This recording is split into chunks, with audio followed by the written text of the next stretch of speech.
This show is intended for adult audiences. You know, people with bills, backaches, responsibilities, and a functioning sense of humor.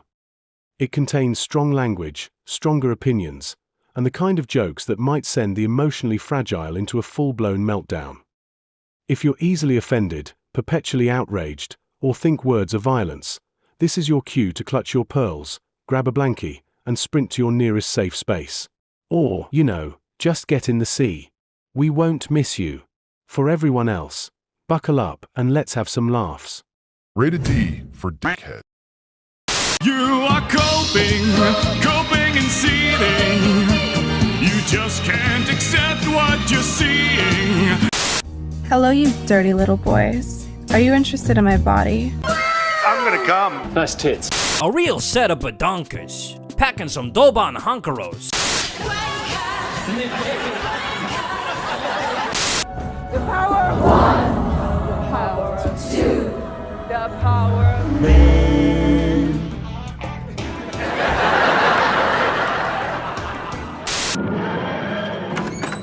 What's going down, babes? Show me the lovin'. Silence! You are too gay to be the doctor. I'm wonderful, and I'm the most amazing person in the universe. Exterminate!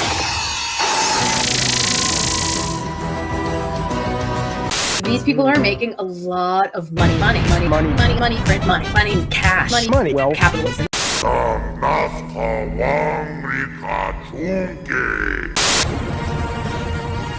You're watching Will of the Fans! Let's fucking go!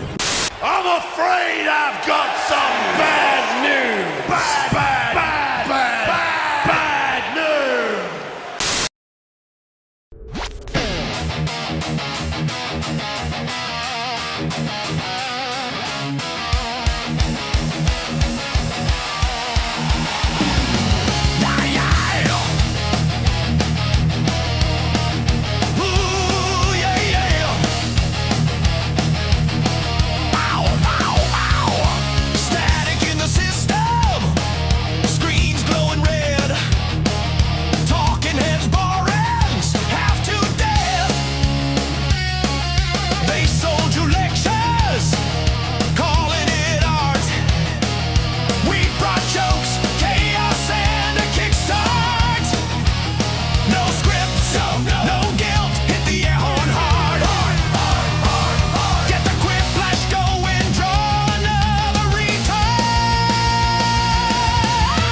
Oh my God! Hello. Morning.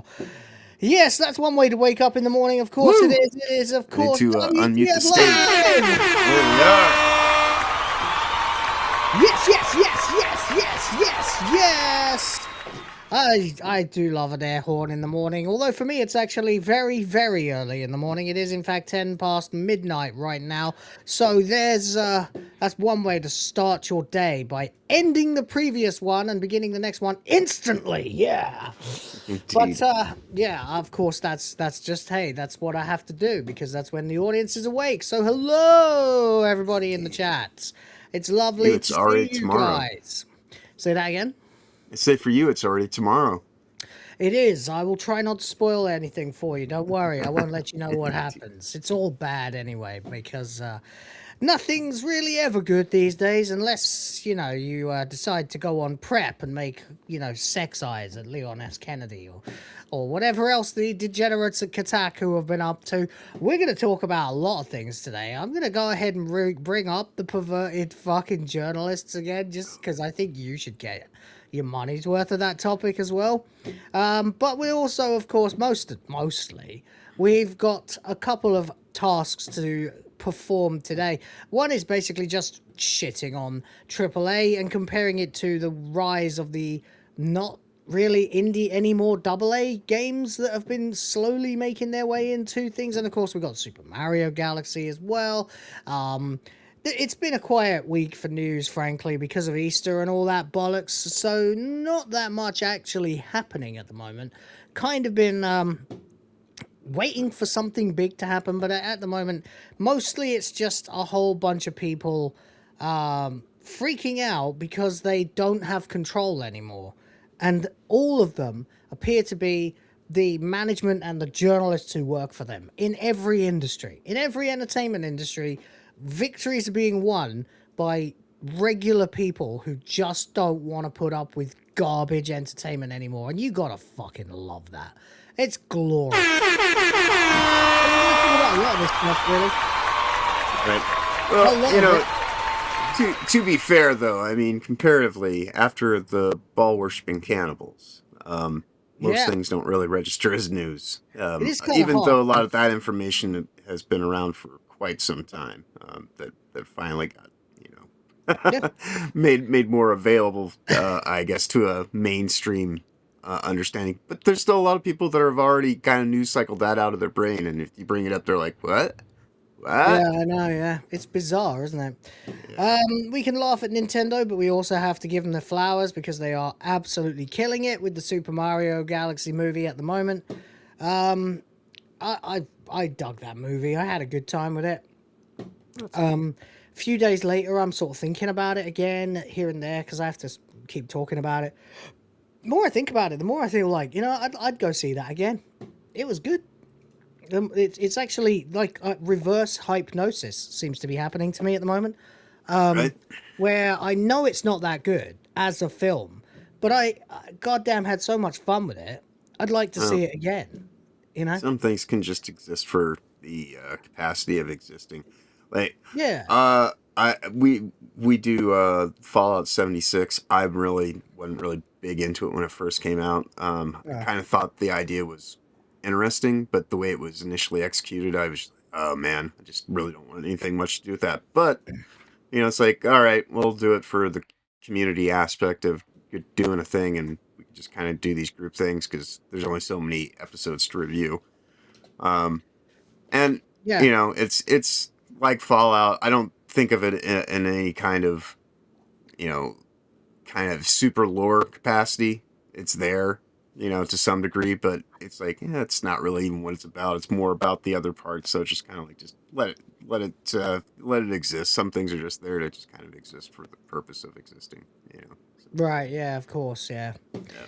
I think, I guess with me, with Fallout versus Mario, I look at it a little. I apply different standards because right. I was going to say in Fallout's probably even a little bit more of a thing where it's Fallout, you know, is contingent on like an actual canon for a start. Right. Secondly, it's live action, so it inherently has a little bit more prestige to it than a cartoon. You know, it just does. That's just the way it is. Otherwise, people would make a cartoon of Fallout, and oh God, please don't.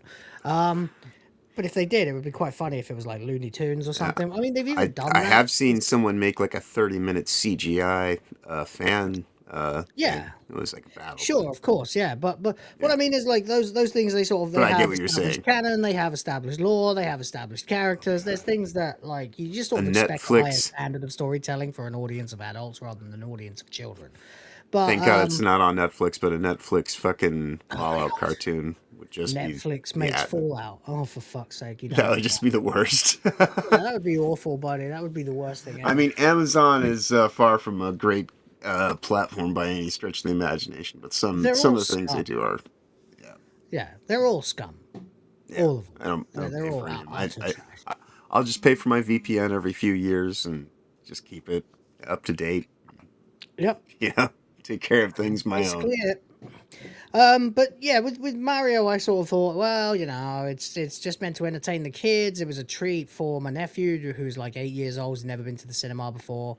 It's actually a lot of people in the Philippines have never been to the cinema before. You know, they've never ridden on a bus or like, yeah, or a plane. I mean, a plane is a bit more, but you know, never been to the cinema. Like Jesus. Come on, let's go see Mario, you know? Right, It's only a couple of bucks. Well, not a couple, it's actually like $10, but each. But you know, it's like, well, you know, he got honours at school this year. That's a good reason to take him out for a treat. And my niece as well, graduating. I was like, Carl, let's go see the Mario movie. Plus, I need to do it for work anyway, so hey. So it was good, but I probably had the best time out of all of us. They had a great time, you know, they were laughing their heads off. But they've only played Mario Kart. They're too chicken shit to play a real Mario game. Because they know they'll lose. And I'm like, well, that's the part of it, isn't it? Like, lose, fall down the holes, get killed by a Goomba, you know, and learn how to play the fucking game. That's what we all did when we were kids. Why is everyone such a chicken? These, you know what? Doesn't matter. Point is, cartoon movie, had a good time. Really, I know it's not a good movie. It's an okay movie. The story doesn't make sense, but there is an actual interesting philosophy to it. I saw Moist Critical have like a ridiculous take about it earlier on, and I decided to react to it because he was shitting on it for basically having like a granular problem solve all the way to the end of the story. And I'm like, well, yeah, that's how you play a video game. Right. That's how it works with Mario, you know. So, you know, it doesn't bother me, but it might bother other people. Anyway, we'll get into all of that. Before we do, shout outs to everybody in the chat. Hello, Derek Smith is here. I can see, of course, Smegheads is here. Is here. Definitely left a mark on the chat anyway, and we will definitely deal with them in a second. St. Hugo as well, thank you for being here. Appreciate you. Cookie Kaiju, David R as well, I can see, as well as Alosi. Shout out to you. And Sardoc, which is great. Slight elephant in the room. We don't know where Rhoda is. No idea. Yeah. We don't know. I know that he hasn't been feeling well the last few days, so hopefully... Maybe he's unconscious somewhere. Hopefully he's all right. So, yeah. There's a few people dropping like flies at the moment. I have no idea. Well, I don't know if they're sick or they're just like uncontactable. I have not been able to get in touch with Mages Guild. Now Rhoda's fallen off the planet. I don't know what's going on. So we'll persevere. We'll move on. Of course, we have to do our great, big, furious rank of Red Dwarf Series 11 today. So we'll get to that one way or the other. And we will transition into some Jackbox later on for you all as well. So stick around. There's everything to play for and forever to play it in. In the meantime, John, how are you?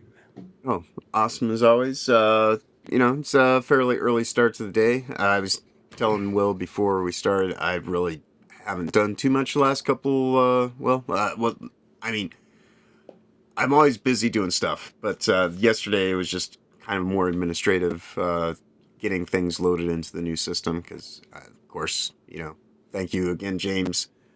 Greatly do appreciate the new mini PC, because it is making life a little bit easier in a lot of ways. So, but I have to like update the fonts and the programs and all that kind of, you know, just silly stuff. But I got to do that first so that I can actually start getting into projects. So took care of a lot of that Nice. stuff, and then just kind of got some rest, and woke up, made coffee, and time for the show, right? Let's fucking That's go. basically how it works. Yeah, it's time to fucking go. We're going to talk about some shit. Starting off, of course, we will address Smegheads as a member of the Grid Force for 13 months now. Holy shit. Thank you, distinction. buddy. Appreciate you. Help me create the future of the white race.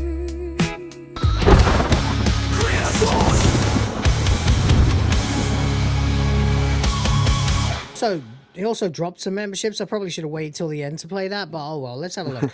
Celebrates 13 months of membership.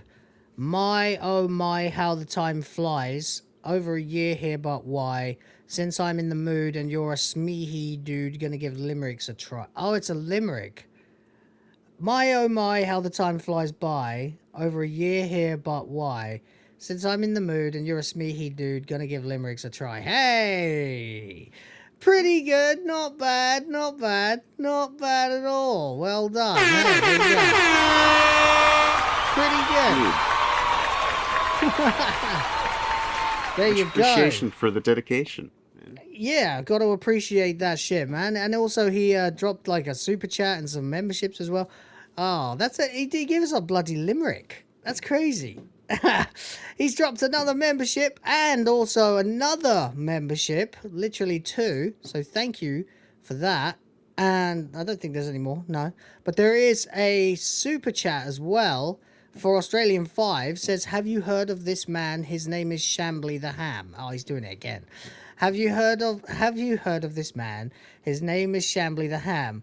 I'd like to tell you his story, but it's all about cuckoldry. Not a fan of Shambly the Ham. Oh!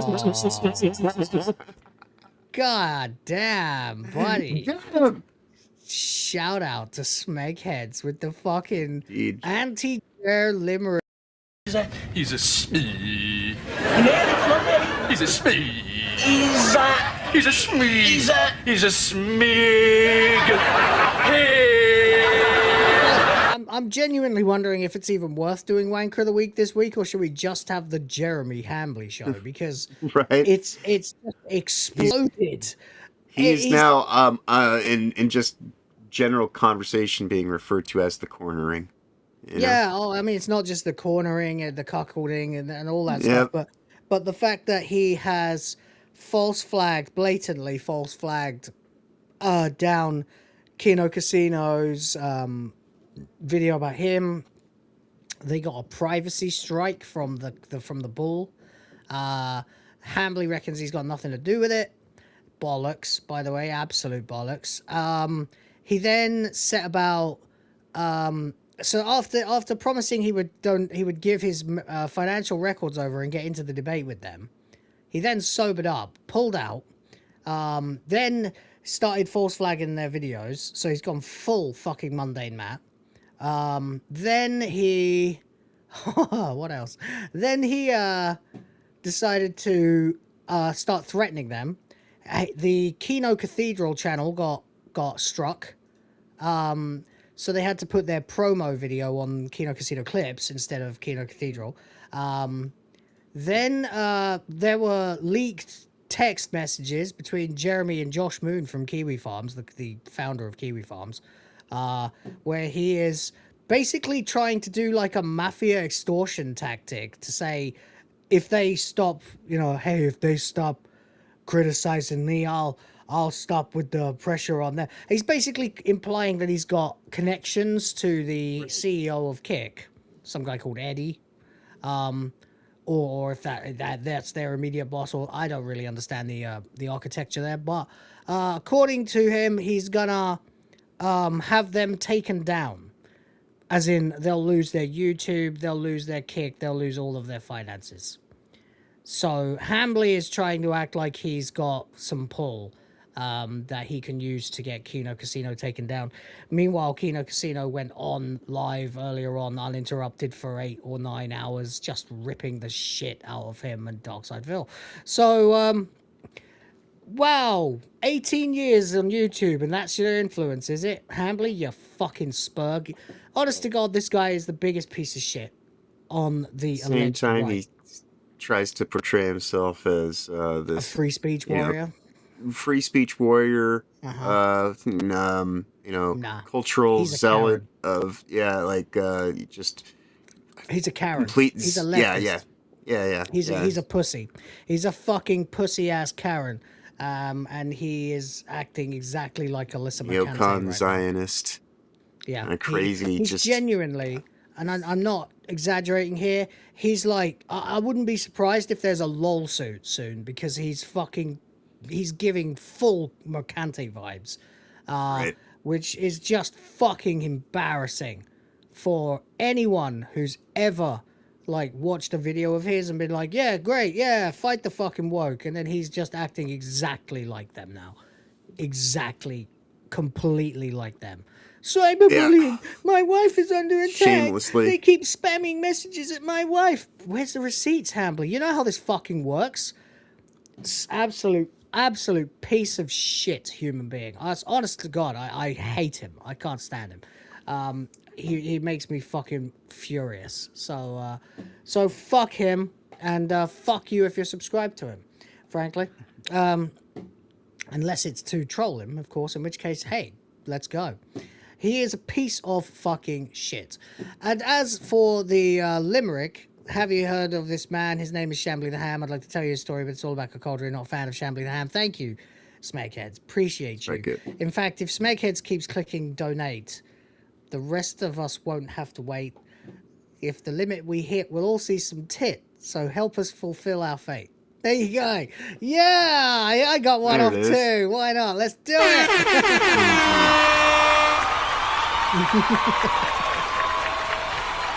All right, there we go. That was all right. I'm pretty happy with that. Smeghead's legend, of course. That as well as more fucking member drops. What the hell, buddy? Legend. Thank you for $5. Yeah. Thank you very much. Appreciate you for that one, buddy. Then we got St. Hugo with a membership as well. Thank you very much for that. Absolute legend. Always with the one drop every time. Help me create the future of the white race.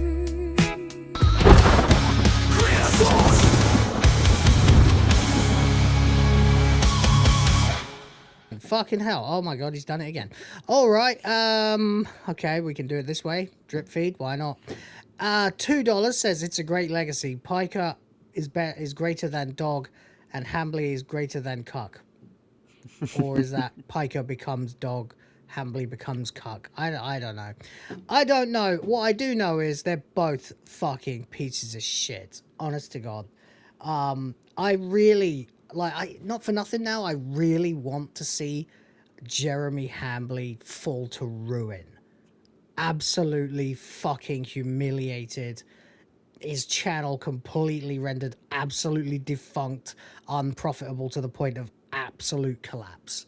And I want it all public, and I want to report on it. All of it. He's such a piece of shit. So, yeah, there you go. Smackheads, thank you for $2 Australian.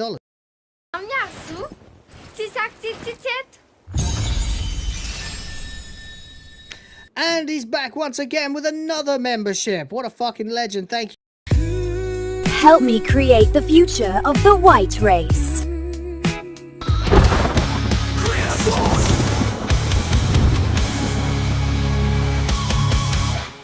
What is that? 5 now? 5 or... Oh, 4 from Smegheads and 1 from St. Hugo. Thank you. Yeah, I gotta keep these. I had to create a spreadsheet so I can make the...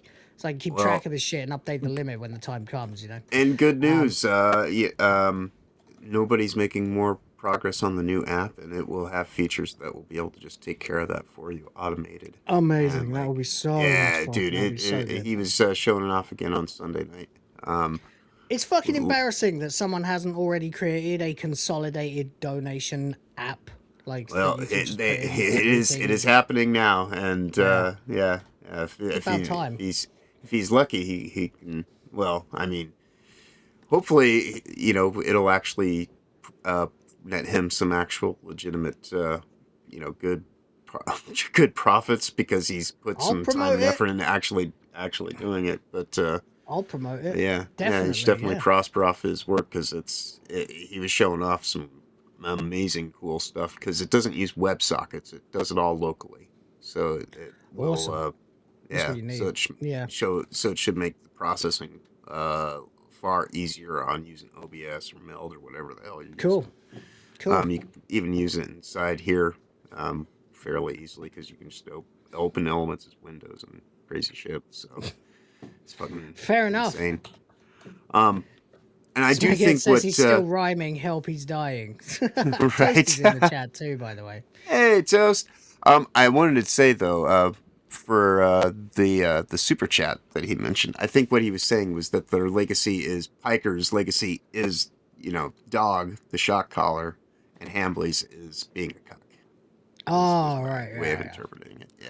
I mean, it's basically the thing that destroys them. Yeah. Yeah. Because as soon as you say their name, the thing they're associated with now. Yeah, that's it. Yeah. It's basically like your reputation lies in ruins. This is the thing that destroyed you. It's the thing you tried to hide the most. Yeah. And he is affirming my assessments. Yes. He's what? Yeah, I said he affirmed my assessment in the chat. So not a hat rack. There you go. There you go. There we are. Correct, John. There we go. All right. Well, thank you for being here, guys. Appreciate you. And thanks for the donations. Appreciate that as well. Yesterday we got felted really bad. It was so bad yesterday. I think after YouTube gets a cut and everything, and after the tax, I got about $3 yesterday. So utterly destroyed. So yeah, help hit the limit, please, so I can keep this channel actually going. Because if I get like 1 month where I don't make enough, I'm actually fucked. I have to get a job and just quit. So appreciate you guys. Thank you for keeping it going. We got some topics. We got some random stuff, bits and bobs of here and there. We'll get into all of them, and we'll build ourselves up to ranking Red Dwarf Series 11 for y'all as well. So hopefully you will stick around for the next couple hours, and then we'll be playing some Jackbox. So let's laugh at Nintendo first of all. I don't know if you got to talk about this one before, but we should talk about it. Nintendo has officially lost patent control over the Pokemon game mechanic. Did you know about this? Oh yeah. It is unfortunately, Sardock. He might be around. I don't know. Maybe you can call him or something. See if you can wake him up. I know you guys are friends IRL, so whatever. Anyway, John, what do you think of this, man? Well, I think this is definitely great news for everyone involved, considering the thing they were trying to, I guess, get over is that, the capture mechanic in general was their property, but we've talked about it before on here, like games like Metal Gear, using the Fulton system, and all that kind of stuff. Like it was trying to be way too broad in its reach, and so it is good to actually see that common sense prevailed, because it makes no goddamn sense. Right. And I know that this was kind of their driving force in them going after Pal World, so it's good to see that that's yet another thing that's not going in their favor, because Nintendo needs to be humbled for their own decency and long-term stability, because they are pulling some shenanigans at this point in time where it's I've already walked out on the conversation as a customer, and I don't hold it against people that still kind of go along with it, because teach their own. But so much they try to fuck with loads of bits of it, like the gliders, and also the main one though. It wasn't actually in the end the throwing a ball to capture a thing. The mechanic that they got crushed on was being able to summon someone else to fight for you. So we're talking, obviously throw a Pokeball, Pikachu, I choose you, whatever the fuck. But actually there are so many games that use the same mechanic, including like Digimon games and various others, like also Tekken Tag RTS games, you could argue, it's a good one, are that's about true. like sending out like an entire genre of just actually strategically placing units True. Yeah. Risk. Stratego, the whole Chess. concept of games historically goes back to Stratego, which they are arguing is their intellectual property.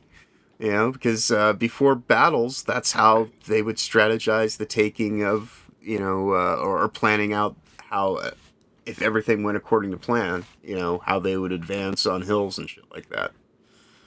Yeah, exactly. So, yeah, it was actually they went completely ludicrous. after they went after the Pokeball thing.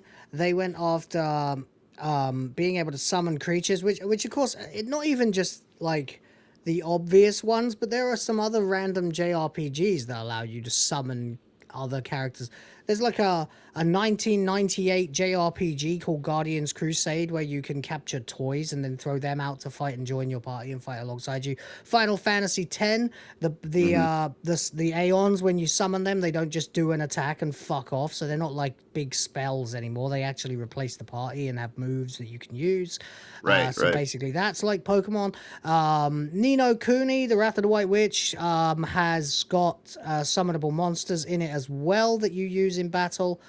There's just so much. You're effectively trying to control the entire industry, and that's just retarded. Like there are just every other company is going to turn around and tell you to go fuck yourself. Right. That and trying to argue the intellectual property of game mechanics is just fundamentally against the whole concept of gaming. And how dare you to pull a Thornburg, but. Yeah, it is beyond ludicrous. Some of the bullshit they've just pulled in recent time. Exactly. This just typifies it, But 100%. Yeah, but because it's so broad ranging, like they do stupid shit like this, the price gouging, the fucking backtracking on games are supposed to cost less if they're digital and. All this kind of stupid bullshit. Yeah, I don't know. I'm beyond done with Nintendo, other than just talking about like the frustrations with other people or in instances like this where it's just part of why we have to do it. Because at this point in time, I don't have good thoughts about them as a company in general. Yeah, indeed. I can't stand them. I'm trying to compartmentalize the movie in my mind at the moment because I quite liked the movie. So I have to keep saying I actually quite like the movie. But honest to God, fuck Nintendo. Like, until they completely change their attitudes to almost every element of the business that they're in at the moment, they can fuck themselves. I'm not interested in supporting them in any real way financially, and that will just remain the same until they prove to me that they're actually worth my fucking money again. But anyway, Nintendo are so infuriated. This is back in the day. This is when it first happened in 2024. But it's an interesting little quote here. Nintendo was so infuriated Palworld wasn't able to be charged on design copyright grounds because of obviously the Pokemon, the pals looking like Pokemon. They created a patent for the game's mechanic, pointing and aiming an item for launch. Specifically just to sue Palworld, which is hilarious because in the original Pokemon games, you could not point or aim Pokeballs. You just pressed a button and they got thrown automatically, which is absurd. So, they got fucked. It was conceptual. It was conceptual mechanic, exactly, that they abstracted into just the concept of like just a quick, like throwing down a card, basically. That's all. It was a tabletop game that got adapted. As most games actually are, that's one of the things. Very few concepts in video games that haven't been at some point represented on a tabletop. Right. Well, that's just, you learn that in basic design concepts and whatnot. I went through years and years of that shit. And, even when I was just there for, my trade school stuff for just networking stuff, it's based on, those kind of fundamental principles of prototyping and whatnot. Every game generally, up until recent times, I would say, now the computers are so just widespread throughout people's, I grew up with computers, so everything I do is through it. 80s, 90s, well into even contemporary times, a lot of games still have to work on paper at some point in time before they get, thrown into let's actually figure out how to do this with coding. Of course, yeah. Yeah. You need to have a concept, and it needs to be proven to work, of course, yeah, before you start spending money on it. But most recently, then, they got fucking felted, as Sardok pointed out, with a £5 super chat. Legend. Thank you very much, mate. Says BTFO'd on all 26 claims. They can find the biggest umbrella around, stick it into a certain place, and open it. Champagne. Champagne for everyone. Thank you very much, mate. Champagne. Hit the limit. What, do you hate boobs or something?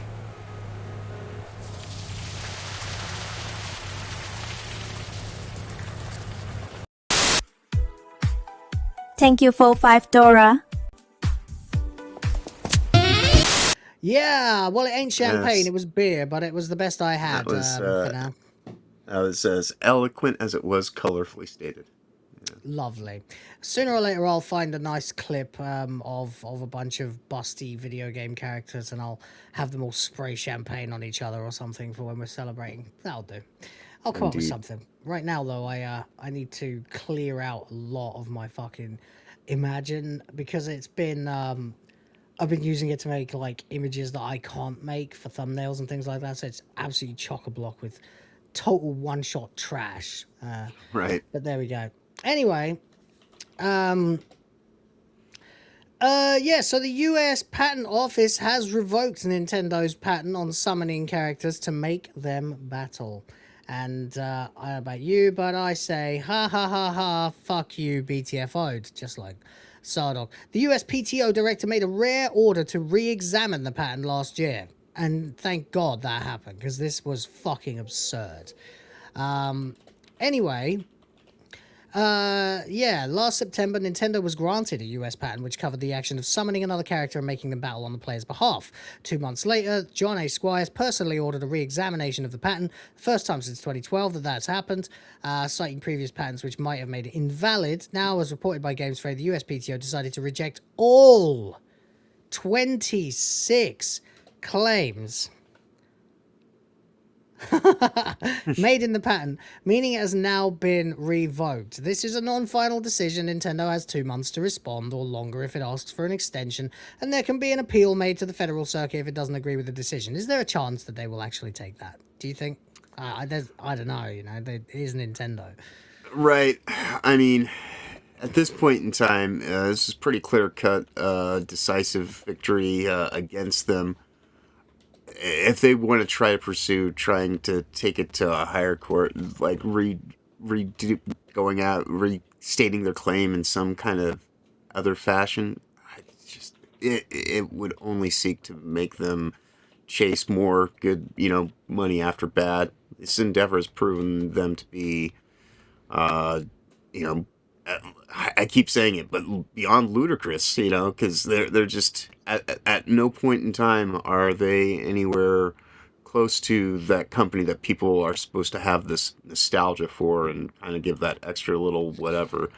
I feel about Nintendo overall kind of the same way that I regard Disney at this point in time. Like it's fallen that harsh in my eyes, because so if they pulled something like that, I wouldn't be shocked by it, but it would be the worst thing that they could possibly do, is to still try to continue pursuing this after it's been made this clear. Yeah. Yeah. No, it would be ridiculous and basically retarded, and it wouldn't work because they don't have a legal leg to stand on. But no, it is Nintendo. They are incredibly spiteful when it comes to this kind of stuff. True. Which is, it's just so not in keeping with the sort of friendly old toy maker vibe that they've tried to go for years now, Right. But I guess it is what it is, it's very annoying. But I just wish they would fucking go back to the way things were, they used to be so beloved. Yeah, and unfortunately, a lot of that control structure is passed on, either professionally or unfortunately from the moral coil itself. So, yeah, they're not even there to kind of even just be a spiritual guidestone, because it's kind of like Stan Lee and then all the immediate years of marketing fuckery that undid all the hard work of taking what was a B-level kind of property in the Avengers and turning it into a cultural monolith for a decade. And Yeah. it completely just fucking undermines it to the point where it's like, I'm not really too jazzed about their new sequels that are coming out. It's like, all right, whatever. Yeah. You know, if I hear they're better than worse, maybe I'll check it out for free at some point in time. But you know, I don't know. I'm at the point where, you know, I've lived long enough that, and I've seen these things be damaged for as many years as they have been, that I'm very easy to just not worry about it anymore and move on. You know, like it's one of those. I'm at that point as well with Nintendo, where it's like I already have a lot of their games. Let's just say entire libraries, actually. But I don't really care if they release any more. I don't really care if they do, because I'm not going to buy a Switch 2 because it's extortionate, Right. and I'm just not remotely interested in any of this shit. Just stop with the fucking bullshit and make it, you know, make it a fair deal for gamers, you know. Well, the crazy thing on the price thing is even more of a slap in the face for you, because what, a 3-hour plane trip away to Japan, the price is still not been changed from its launch, where it was subsidized to, you know, be expensive everywhere else. You're just seeing one time zone over, and like they're like, no, fuck you, pay through the nose. It's fucking insane. Yeah, like I don't know. The company they were is long since gone. Yeah. It's pretty fucked. Well, we of course have a super chat about it, but well, it's not actually about that. It's about you. It says, John, take the record off the turntable. Every now and then your mic skips like a record. Might need a replug or a jiggle with the cable. Just an I don't know. FYI. I don't know what I did adjust some stuff here earlier, so maybe I bumped something. And I know you had even mentioned earlier that I was mumbly, so maybe the two are connected. I don't know. I'll try to speak as clear and as loud as I possibly can without overpowering people, but trying to not have it dip too much. Otherwise, all I can say is internet, general, whatever. You know, I don't know. Unfortunately, it seems tech issues plague our streams. If it's not me, it's Will. If it's not Will, it's Rhoda. You know, there's always something. Or it's always something, it seems. So, but thank you for letting me know. I'll try to accommodate appropriately. Yeah. And there you go. Oh well. Anyway, appreciate you for that, and of course for the Australian fire. Thank you for $5. Hell yeah. Thank you very much, man. Appreciate you for that. Legend. And yeah. So Nintendo's getting felted, of course. They are looking like a bunch of absolute pricks, as always. And they have absolutely no case, really. The reality is that most video games are based on mechanics from other video games, and that's pretty much always been the case. I don't know why they can't seem to figure this out, but it's Nintendo. They're spiteful like cornered rats, you know. They right. Well, their summoning system was even going to call into question your ability to call. Remember, like Grand Theft Auto, Johnny on the spot. Let me bring you a car. You know, you call your car in, and there it is. You know, I mean, it's so wide reaching in how they were trying to take this concept. It's fucking farcical. Yeah. You know? But we live in a post-parody reality where it's like stuff that wouldn't you would think, well, that's a little too obvious to even do for like a skit, because but yet here we are. Indeed. But hey, I guess that's the way it goes, you know. Yeah. Anyway, So, yeah, we are in the process right now of laughing at Nintendo, but then I guess at the same time we also have to kind of give them their flowers when it comes to the movie. The movie is doing very, very well indeed. It is now the only animated movie series with two global openings over $350 million. Right.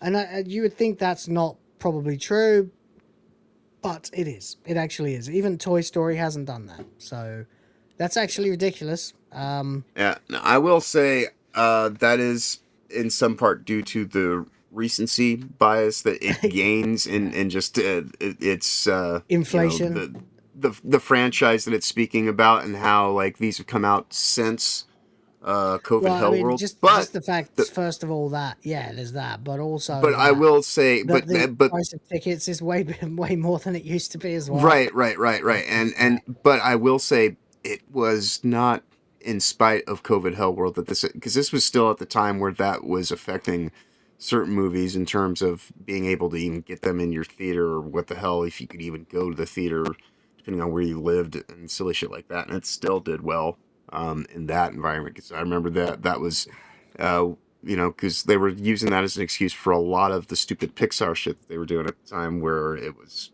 focused on the messaging, and then this came out and did well, and a lot of people had to shut the fuck up. As I recall, being one of the standout things about the first movie was that it kind of proved that, no, people will still go to the theaters for stuff that is actually rewarding for the audience. You know, of course, yeah. Very, I mean, very that's simple the whole thing to do. Isn't it? So, yeah. Like, they've been trying, even now, 6 years on, or 5 years, I suppose, later, they still try to use COVID occasionally as a excuse, as a scapegoat for why movies in theaters don't do very well anymore. It's ridiculous, actually. There should not be anyone who can believe that. Even them, they shouldn't even be trying to use that as an excuse because it doesn't make any freaking sense at all. Especially with as quick as the modern this world runs in terms of time cycles and things like that. Even though it was, you know, 2019 into 2019, 2020, when all that stuff was, we're into 2026 now, and it, you know, and in some ways it feels like it has never really changed, and it's forever been affected by it, but it also feels like that was a long ass time ago, and like the further away we get from it, you know, but remember that we never want to go back into a situation like that, and we should all learn from the situation that they're willing to do it, so we have to fight it in the future if it ever happens again, but it feels like it was a long ass time ago, and the world that we had prior to that seems like, wow, you know. Well, let's just go back over the list and actually think about this. Since COVID Hell World ended, we've had Spider-Man No Way Home, Top Gun Maverick, Jurassic World Dominion, Avatar: The Way of Water, the Super Mario Brothers movie, Barbie, Inside Out 2, Deadpool and Wolverine, Moana 2, some Chinese movie, Ne Zha 2, Lilo and Stitch, the live action, Avatar: Fire and Ash, and Zootopia 2, that have all passed $1 billion. Yeah, which sounds like appropriate amount of movies for just any length, you know, the same length of time, whether that had happened or not. So audiences are still there if there's still something worth going for, you know. And of them, by the way, Spider-Man No Way Home, almost $2 billion. Avatar: Way of Water, over $2 billion. Ne Zha 2, over $2 billion. That's China, though, so it's their own thing. What else? Zootopia 2, $1.86 billion. Yeah, No Way Home is actually one of the first movies I saw when I got back out here to the Midwest. We saw it at a matinee, so I was able to see it for like $5. My nephew paid for it. But and that was during the time, because it was, I had the shock of still actually being like, oh wow, like most of the people here like 99% of the people I encountered don't have masks on. You know, it was because it was the Midwest and they didn't give a shit about that stuff long since before. Oh, it took I way too arrived. long for people to take their fucking masks off here. It is ridiculous. People always wore masks here, though. It's an Asia thing. They wear masks when they've got colds. It's just considered polite to mask up when you've got a cold here, and it always was like that even before COVID. But it's just look, at the end of the day, all those movies I just listed, plus it's almost certain that Avengers Doomsday and Super Mario Galaxy will make $1 billion as well. So that's 2 more this year. Yep. There's no fucking difference right now between what was and what is when it comes to the movies viability. And things like that. Yeah, the difference is so very obviously just that the movies suck now. That's it. Yeah. That's all it is. It's fucking blatantly obvious. Yeah. But there you go. They were turning into that iceberg before COVID, and because they're slow to react, and they think more often than not that they're obligated to be catered to rather than actually dealing with customers, they are stuck in that consumer mindset model of way too much marketing, accounting, and legal malfeasance getting in the way of doing good business. And so, you know, things continue to suffer until they learn, you know, until it changes. But there you go. And in response, by the way, to the champagne for everyone.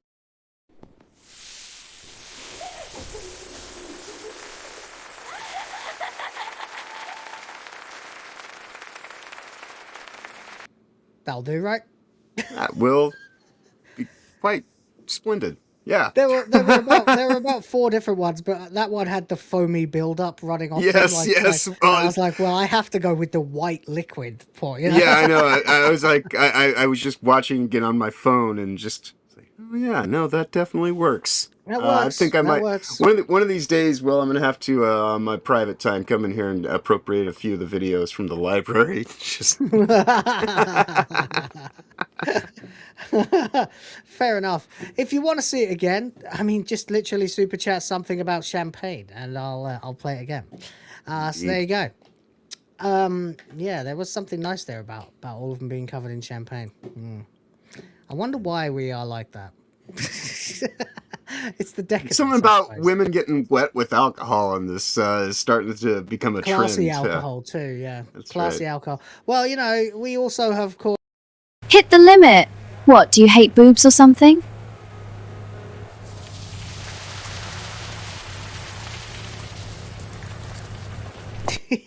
I get the feeling like about to go full circle. When I first started doing these streams with Toasty, we used to do the car wash girls, and we're kind of getting right back around to, you know, tis the season, you know. Yeah. Big wet summer's titties, right that's around what the we corner, want. so you know, and wet titties should never go out of season. No, they never should. So there we go. Anyway, guys, yeah, we'd appreciate it if you continue to help us hit the limit. I'll be happy to play that clip or whatever else if you want. But yeah, we'll have to have a quick look here, and I just want to make sure that I'm up to date on all this before I stick my foot in it and commit to anything. But yeah, we are. I think they've taken a day off at the numbers actually because of Easter, because it's been sitting on this for a couple of days now. But the domestic box office, the domestic box office as of the weekend was, as of Sunday, 190.8, so 191 million. International 181 million. It's bound to be way more than that now. There's almost certainly going to have been an international bump because that movie only came out at the weekend in Asia. So you are, we're looking at most likely the international box office outstripping the domestic eventually, if not already. There's no way to know, unfortunately, at the moment, but it is doing incredibly fucking well. The Super Mario Galaxy movie. I don't know if I can get any more information from an AI or something. No, apparently it's still the last genuine update. Was 372.5 million for opening weekend. Of course, that's actually the entirety of Wednesday to Monday. So worth remembering, they did give themselves a 5-day opening weekend period. So you know, but they did the same thing with Super Mario Brothers. So hey, I guess whatever. it doesn't really bother me. I'm actually now like, whereas before I was very much on the fence about this. I'm so tired of hearing people shitting on what gave me a good time. Right. You know, that I'm like, this is retarded. Just fucking acknowledge that the movie's decent. It's entertaining, and Yes. and make sure that you give it its fucking flowers. Speaking of Nintendo movies, we have got a BAFTA composer now for the Legend of Zelda movie. And I'm genuinely starting to wonder what we can expect from this, because you are not going to get away with this with a Legend of Zelda movie. It's going to have to be very serious. Yeah, it's going to have to be more Crimson Skies. Or Crimson Desert rather than Crimson Skies. Yeah, you can't just have a sound, because there's the thing about the soundtrack as well. I really like the soundtrack to both the Mario movies. I love the fucking soundtracks.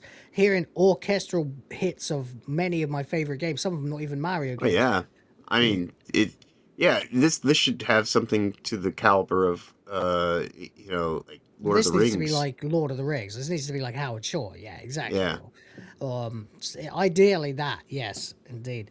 But they seem to have gone with BAFTA-winning composer John Paisano, who I've never heard of before, which is interesting.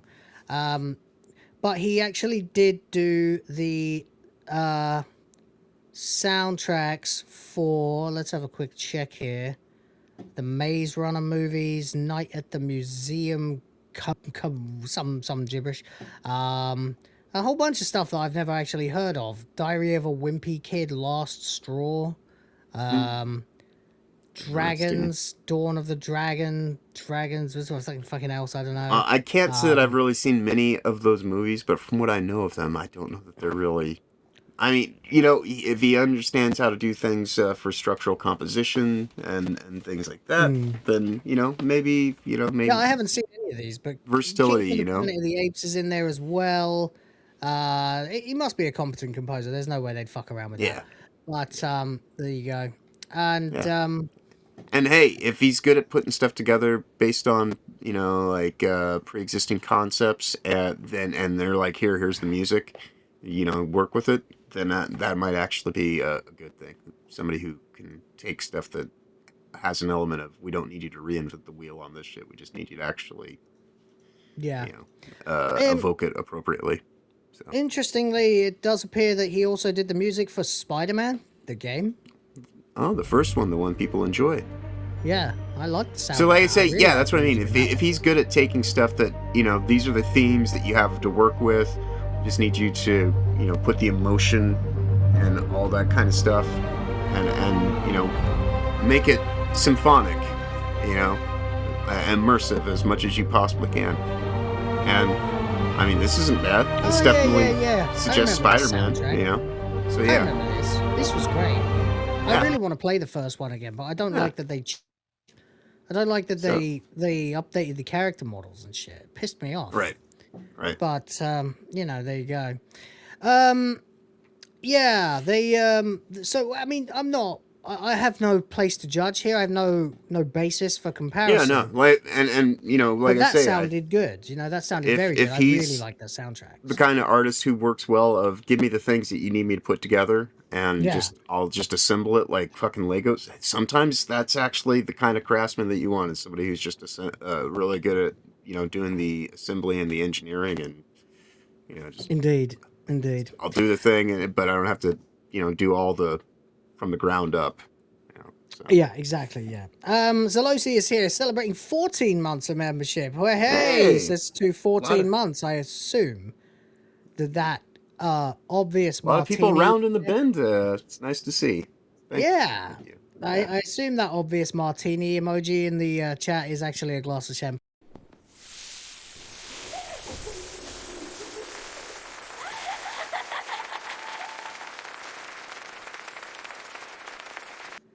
Hell yeah. Cammy. And Smegheads is back for another $5. Thank you very much. Might have to add them into the opening. Might have to, yeah, might have to. Says God doesn't allow gooning. Remember Goonergate? Oh, yeah, I remember, yeah. I remember. Indeed. I remember telling Jeremy Hambley, mate, you should stay out of this one on Twitter. Stay out of this one, Jeremy. You don't want any part of this, is what I wrote. And he was like, how dare you? I'm going to do whatever the fuck I like. Fuck you. And I was like, oh, okay. Well, unsubscribe. That was kind of a harbinger of things to come in many ways, you know? Yeah. Him just lane stepping. That was It's the like, dumbest thing he dude. could ever have done. That was the dumbest thing he could ever have done. Because he put himself under the microscope. As a fucking pervert before that. Right. And that's what put him under the microscope, because it's like, now that you're going to pull this, moral, ethical, imperative superiority, and like, I look down at your, terrible sinning because I'm I'm some kind of like ultra Christian zealot, anti-gooner. Dude, you can't, whatever. You're not the guy. And what did he do? Like I mentioned before, like so many politicians, those who shout the most about their family values and this and that, you get into it and it's like, dude, the more I know about the more I learn about you, the less I want to know you, is the kind of energy that he puts off. He's a shocking person, it turns out. Right. A really awful human being. Yeah. And like, we've all done our share of seedy shit, We've all been young men at some point. And I've certainly, alluded to my misadventures that were plentiful and long. But I don't profess to be a moral arbiter or a fucking saint. I'm just a guy. I'm a guy who played the field for a long time and ended up married with some children that he loves. And now those days are behind me, and I'm happy that they are. Because I don't, want to fucking play anymore, Yeah, and clearly this guy worked in a porn shop. The last thing I'm one to do really is judge people harshly, like, just straight off the bat. You generally have to pull some... we've all got our sins, but we don't all talk so fucking openly about taking a shit in our pants in Walmart and stuff like, hey, I want you to bring your wife's big old boobs and get in my hot tub. Best friend in IRL, Adam Sellers, while live to the internet, and then act my like Hebrew you're some hammer. holier than thou bitch made fucking some fucking Christian zealot saying, well, you said masturbation is sinful and wrong. Oh yeah, well how about plowing someone else's wife, in your hot tub while your wife is there with the bull, allegedly, potentially, in my opinion. Yeah, and this is why, I don't know, I generally, I try to approach people in good faith in all things, because I know full well here in the last few decades of this country specifically, Christianity has been undermined by the concept of Zionism and the prosperity doctrines and all this kind of stuff. It's created a lot of counterfeit Christians that sure has. Cling so tightly to their religion that they lost their faith along the way, and they don't even have the common decency to be humble about certain shit, especially when, that whole thing about don't worry so much about the splinter in my eye when you have a plank in yours, kind of mentality of, so he's the root cause of his entire undoing, so much so that, we're this many topics in and yet we still have a point to just kind of be like, Hambley's a fucking joke. I think for the next few weeks, or at least the next week, it's going to be open season on Jeremy Hambley, and he's brought it on himself, and it will be just an ongoing secondary topic that if anyone brings it up, I am going to jump on and respond to, because I am fucking sick of that piece of shit. Well, it's that whole thing about people reveal themselves more than they show and tell, and the guy who made an industry of my channel is under attack.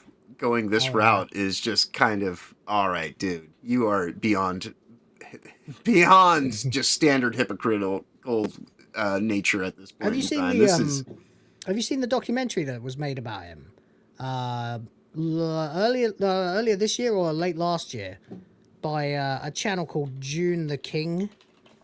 Oh no, I can't say that I have. Well, this guy's going places. He's done. Oh no, not June the King. It wasn't June the King. June the King's the guy who always does the documentaries. This was a documentary about Hambley that was done by a channel called Mikey No More, NOH More. and it's called Rich Grifter, Poor Grifter. It's long and interesting, but holy shit, man, it's fucking funny. Anyway, actually, it's not that long. It's only like half an hour long. No, I'm wrong. I'm sorry. I'm totally wrong. It's an hour and a half long. It's really good though. You should definitely watch it. There's a line in there that says there are two wolves inside Jeremy Hamley. One of them is blah blah blah, like a piece of shit, degenerate grifter with absolutely no morals, a beggar, and a guy who pretends to be rich and spurks out on the internet. And the other one is exactly the same, just has a drinking problem. Right. It's a fantastic fucking line. But there you go. Yeah, anyway, Smegheads, thank you for yet another Australian 5. Appreciate you and the Shampers. Let it flow. Let it fucking flow.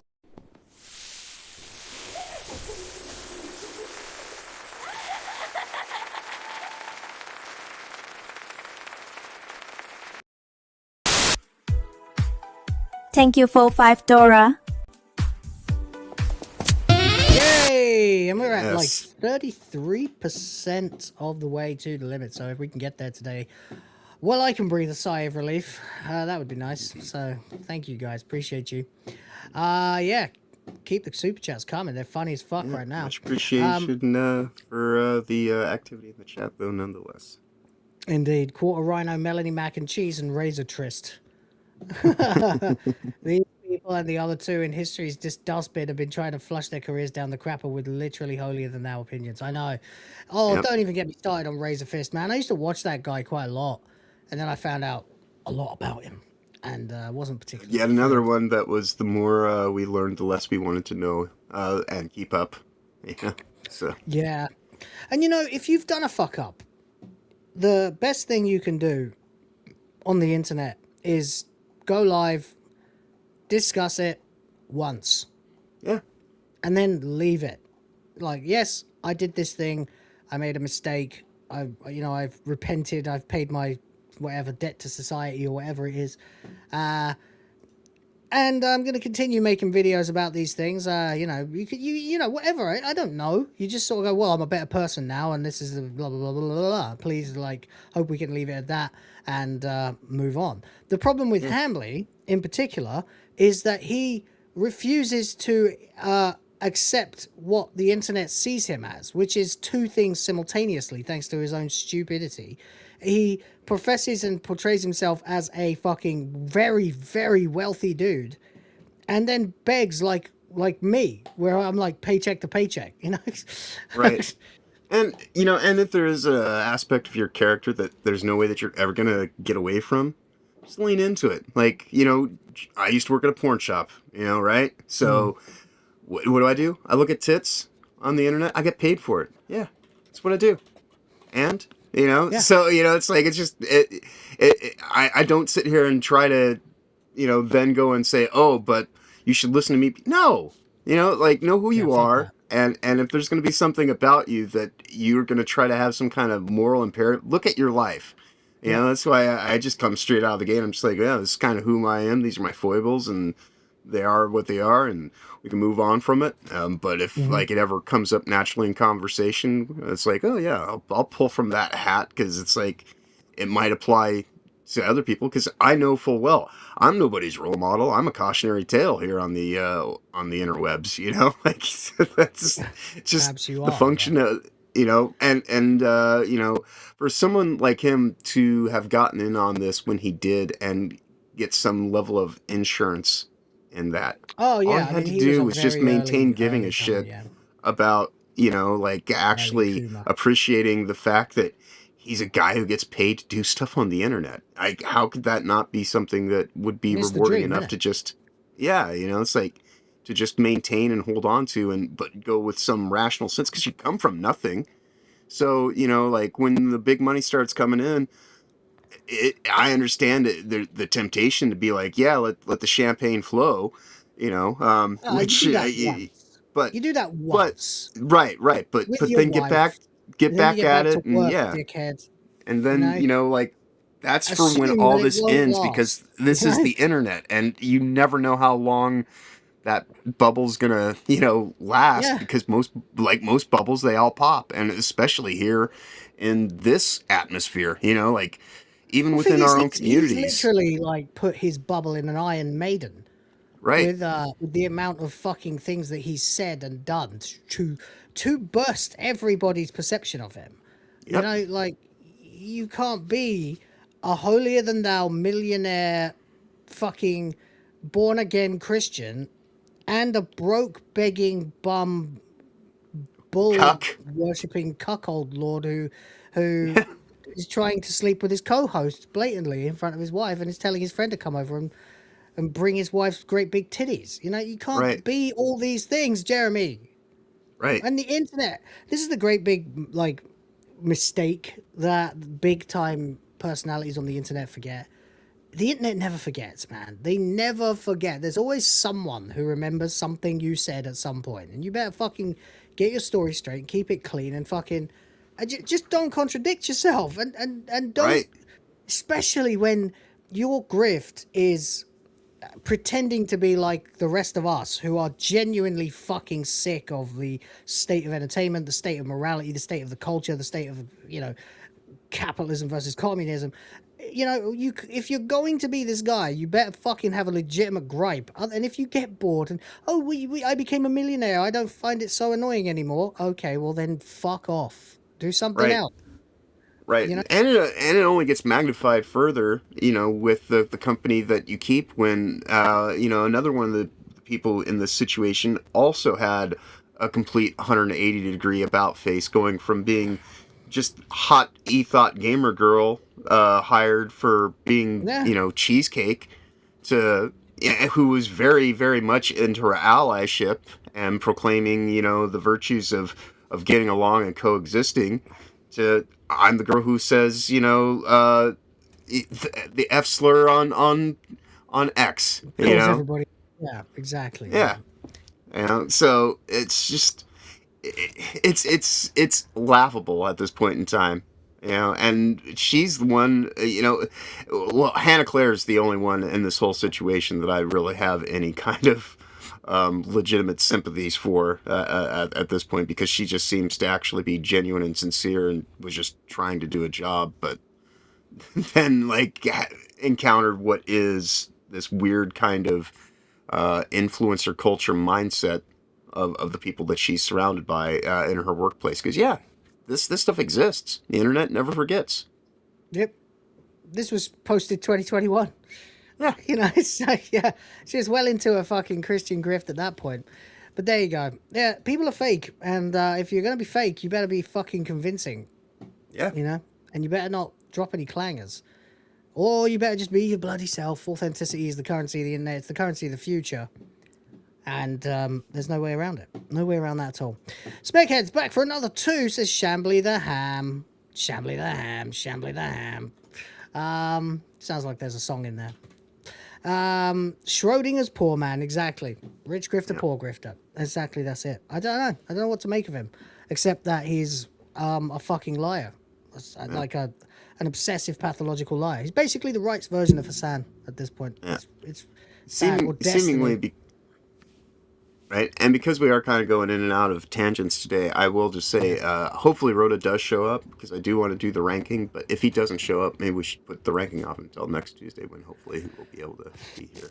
And then I guess. Yeah, I don't really want him to miss out on the ranking, because we kind of need him to be part of it and make his opinion heard. So, yeah. But in the meantime, thank you, Smackhead.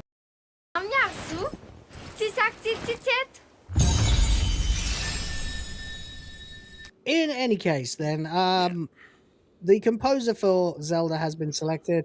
It was the guy who did the Spider-Man soundtrack, so that's fine.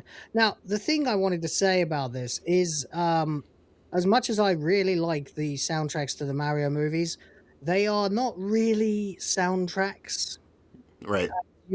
There are definitely themes for the movies, movie-only themes, but the problem is that they're constantly, and I mean like every 15 to 25 seconds, there's a change up to a bit of a game soundtrack, and that's great, but you can't necessarily have that for, say, The Legend of Zelda. Sure, I expect at some point we'll hear or Oh whatever. yeah, But of course. I don't expect that it will be leaning as heavily on the video gamey nature of itself. The constant references. If you're gonna have, say, the main Zelda theme, then have it. Play it in full, and only at moments where it's appropriate. And if you're gonna have, like, say, the Temple of Time theme, then you have that at the appropriate time. And if you're going to have Ganon's theme, then you play it when Ganon is there and stuff, just like that. But I mean, this should be obvious that this is a different kind of movie, and people will be expecting a higher quality of cinema from Zelda than they would from Mario. Oh yeah, I mean, but I think I probably knows that, Yeah, you have to that, and like I think as properties, they are a little bit different in terms of Mario's had a lot more. I guess I mean it's going to sound strange, but when reinterpretations in terms of the themes, whereas Zelda, even though it's had reinterpretations of elements of the lore, the music's always been fairly consistent. So I think something like this, it will be a far different thing, because in the Mario movie, from what my take is on what you were showing yesterday and what you've talked about, it sounds like there's probably some kind of thematic element from one of the games always present, but it's a little bit more of just kind of this, I guess, medley.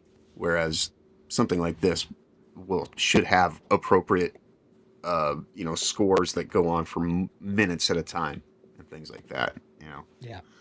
If even only on the soundtrack, they should actually be built from things that are actually substantial works, I would imagine. Absolutely. And if you're going to do Zelda, then you've got to have puzzles in it and stuff like that. It's less about the soundtrack as much as the Zelda soundtrack is an enormous part of it.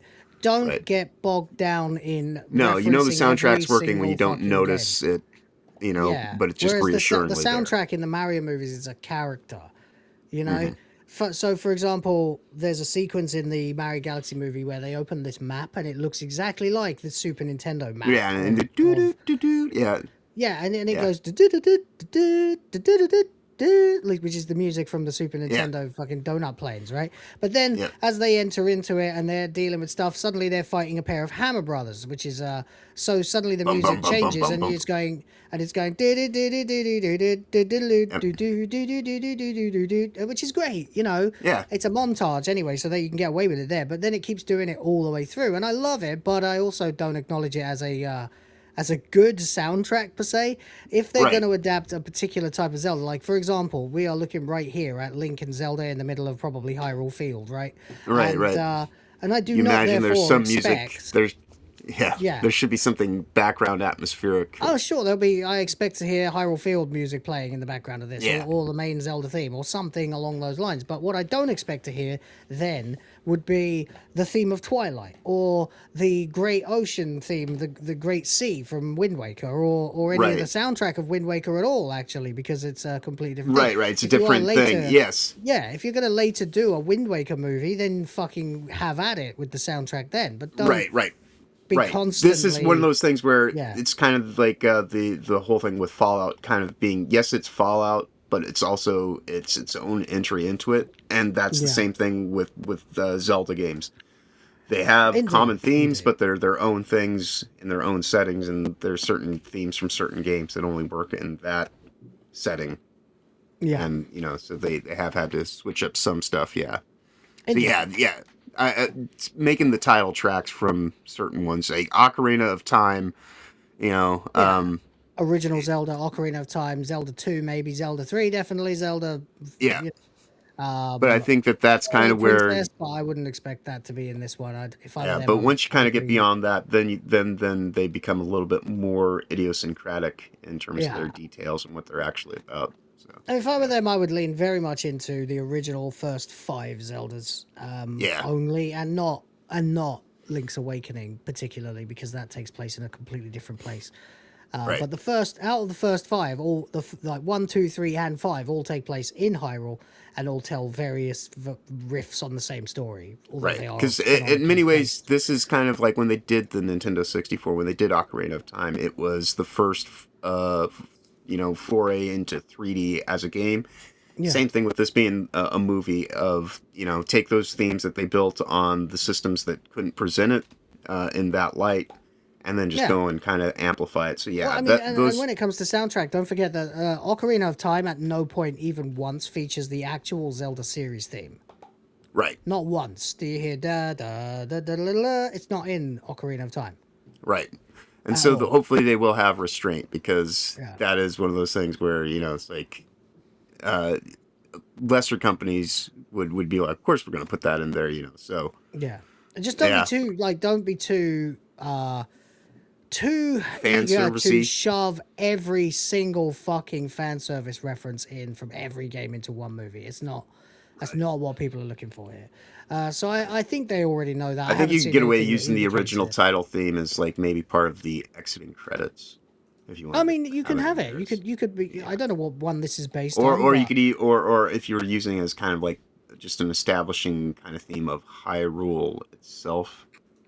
Maybe. I mean, I don't know. They could draw from the ancient history of Hyrule. They could fucking bring in elements of Skyward Sword, because that's the canonical beginning of Hyrule, and all that stuff. They could fucking draw Minish Cap in there. I wouldn't. It's not a good idea. But I would be very selective about the stuff that, as long as it fits, the appropriate kind of motifs of the symphony that you'd want to have there. Like we were saying. Similar to Lord of the Rings, it should have, as long as it has that sound quality appropriately and it fits to the tune of what's going on with the situations. There's some elements in there. Hear musical cues from like dungeon levels or something like that, but otherwise, I'm expecting it to be either the main Zelda theme plus Zelda's lullaby and maybe the fairy music in there somewhere. When they encounter fairies, which they will have to at some point. It's a Zelda movie, stuff like that. But given that the guy who did the soundtrack did an excellent job on the Spider-Man soundtrack, I don't see any reason that we should be worried. We can probably just move on from that. Here's a stupid story. McDonald's is offering a pro gamer menu. This sounds God. I'm gonna be totally honest with you. This is sounding really gay. I just was like, what the fucking fuck is this? With a quirky controller gadget in Turkey, McDonald's is offering a quirky pro gamer. So if a former Kotaku journalist takes a trip out to Turkey, we know she's looking for new things to insert in her ass. Yeah, right. You can get yourself get some hair plugs while you're there as well. But so the pro gamer menu comes with this apparently. Oh God. Oh no, this isn't it. This isn't it. This can't be it, because the D-pad's on the wrong side. That can't be the. Nah, that can't be it. I can't be it. Let's just dig in a bit more. But yeah, so you're getting this controller, Archie or something. I don't know. Is that like meant to like be like a travel accessory so that you don't damage your thumbsticks? Know. But I do know that whenever a company that has nothing to do with gaming, or even a company that it has like a passive connection to gaming, uses the term pro gamer. It's pro gamer trademark. It's we're pro gamer. Yeah, trademark. Hello, fellow children. Kind of. Yeah. What's up? Yeah, pro gamer. Will of the fans here. What's up? Yeah, not having it, buddy. Not having it. I just think it's ultra lame. So hopefully it's not that bad. But apparently it includes a Big Mac, fries, Coke, onion rings, and the anti-AFK tool, Archie. So it is for your thumbsticks. I don't know what this is. That's got to be the whole concept, but you can lay it down. What the hell is even that? Without having it bump your sticks? Okay. I don't know, man. Well, Reddit users see the promotion as a funny marketing gimmick. Many think the price of around $12 is too high. So I don't know what this thing actually is. What is this? The anti-AFK gadget. Yeah, scroll back up to where it's on the sticks, because I think that's the only thing that I could imagine this is for, is to... What is an anti-AFK tool? Well, I assume the idea is that this? you put it in there for the thumbsticks, and then that way, if you go and throw your controller down, it won't move So them. this is literally a McDonald's arch that you get that you put on any controller, Right. and it keeps the thumbsticks from what? Sitting still? Getting knocked out of position if you go and toss it on your bed or set it. So you It's can. fucking retarded. It's marketing bullshit. So How can we go and get can, people to put a McDonald's M on their fucking controller, and they'll never do it because this concept surmises that you're going to keep this device next to you when you're playing, so that when you go away, take this device, put it on your control sticks, and then set your controller. The fact that you're being this consciously aware of your controller probably means that you're not just going to be tossing it down. You're probably just going to set it down. And Hey, gamers, no one's ever have you going to use just- this. What do you need it for? Like, hey, gamers, have you just started a new file on Oblivion and you want to max your running stat while going to bed for an hour? It doesn't even do that. It looks like it's not for like holding it in position because it's anti-AFK. Like that would be something people would be more interested in. Is hey, because like remember back in Contra, like first bridge, you get there and like you rubber band that shit. Come back 8 hours after your day of school, and you've got like 100 fucking guys, and you run through the game. Like rubber banding has a reason behind it. This is anti-rubber banding. This is but like I say, if you're going to go through that much hassle to go and incorporate a step of putting this thing on, and then when you come back to your controller, removing it and setting it then you're somebody who's just not going to be tossing your control. Like this is made for no one. What is this shit? This is marketing run amok. I just don't understand how this. How can we get people to use the McDonald's logo and associate it with gaming? That is what this is. Of course, yeah, but how does this stop you from AFKing? I don't get it. What's it doesn't. Actually doing? It at best, all it does is it rides in the ridge ring between your controller thumbstick tops and the shafts themselves, and so that it doesn't jiggle. That's it. That's all it could be doing. And even that's debatable because they all have different kind of depths. This is bullshit. So does it only work for Xbox controllers or PlayStation controllers? Is it supposed to be universal? And if so, why was it fucking retarded? Yeah. James OP says you guys are so far off. Anti-AFK, meaning it prevents you from being flagged AFDK by keeping your controller triggered. What? So it is supposed to be like rubber banding? It's a rubber. So it's supposed to be a rubber banding device then? Because that like I said, if it's something that's supposed to be used to actually keep you running so that you won't get kicked from a game because you stood still for a second or too long, yeah. Because I mean, if that's what it's for, because I guess if that's a little bit more of a purposeful thing, but it's still. This looks like somebody of like, how can we get our branding on here in the most asinine way? Because again, you can already do that with a rubber band. I don't need. I assume the D in there was a mistake. I don't need it. Yeah. I'm assuming because there is that protocol, but already in games. I understand if you're playing WoW and you stop for 5 minutes, you might get kicked, but doesn't that have like a timer of like 10 minutes? Well, no, because like in certain games, because they would do it in Grand Theft Auto Online, and the way that you get around it is you would go to one of your properties that you owned, and you would go to a control monitor for the security cameras, and if you were looking through the security camera, it was counted as being presently active, so it activated a switch, and so I do understand elements of this, and if this is, actually for doing that, putting it in a locked position, then I guess it's all right. But again, $12 for something that I can do with a fucking rubber band. Yeah. You could just rubber band around both sticks, have them pull into each other, so you're just walking around in circles, rotating the camera constantly. Right. Like, this is goddamn hell is this shit? This is still marketing run amok. I'm still contending. This is yeah, bonkers, man. I want but one. thank you, James. I want one. I really want one, just because I want to. I want to own this useless piece of shit, just so that I can say that I own this useless piece of shit. Right. This fucking corporate cash grab bullshit that nobody wants and has no place. The tool is even called It's just Archie. trash branding. What the fuck is this? Is the most fake pro gamer bollocks I've ever heard. $12 as well for a lump of plastic branding. you can 3D print yourself for a few cents. This is utter nonsense, complete bollocks. James, thank you for $5 to clear that. Thank you for $5. Hey, the first actual Dora super chat today. US dollars, I mean. There we go. Thank you very much.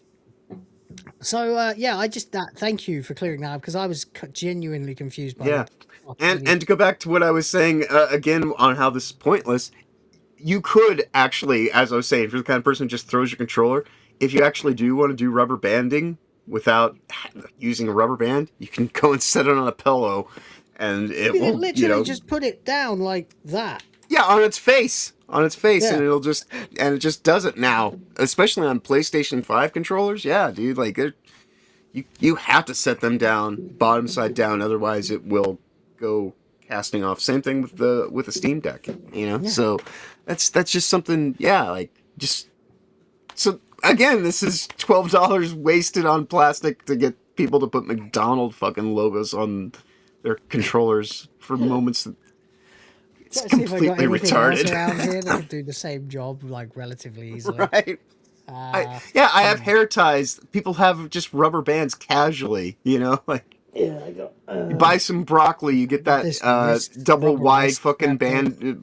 Yeah, you get that double wide rubber band whenever you buy produce generally, and you just go and use that, and it will last you a good. Because you can literally just. You can literally just go like, hey, here's a pad, right? Here's my hand. Yeah, just set it down. Yeah. There you go. Especially with PlayStation controllers, This is bollocks, man. That's fucking bollocks. Fair enough, though. Whatever. Hey, I suppose it's a grift, Yeah, maybe it is meant for Xbox controllers, because they do have that ring, and that ring's supposed to kind of prevent some of that, but also still retarded. Oh, definitely, yeah, definitely. We got this one, but before we do that, actually, let's have a quick shout out to Stephen Moffat again, because I know you haven't reacted to this yet, but did you see the clip? Only appeal. Yeah. So you remember, of course, the legend of me getting attacked for saying Moffat didn't really believe in wokeness. He wasn't a true believer, He was just doing his job because it was more than his job was worth.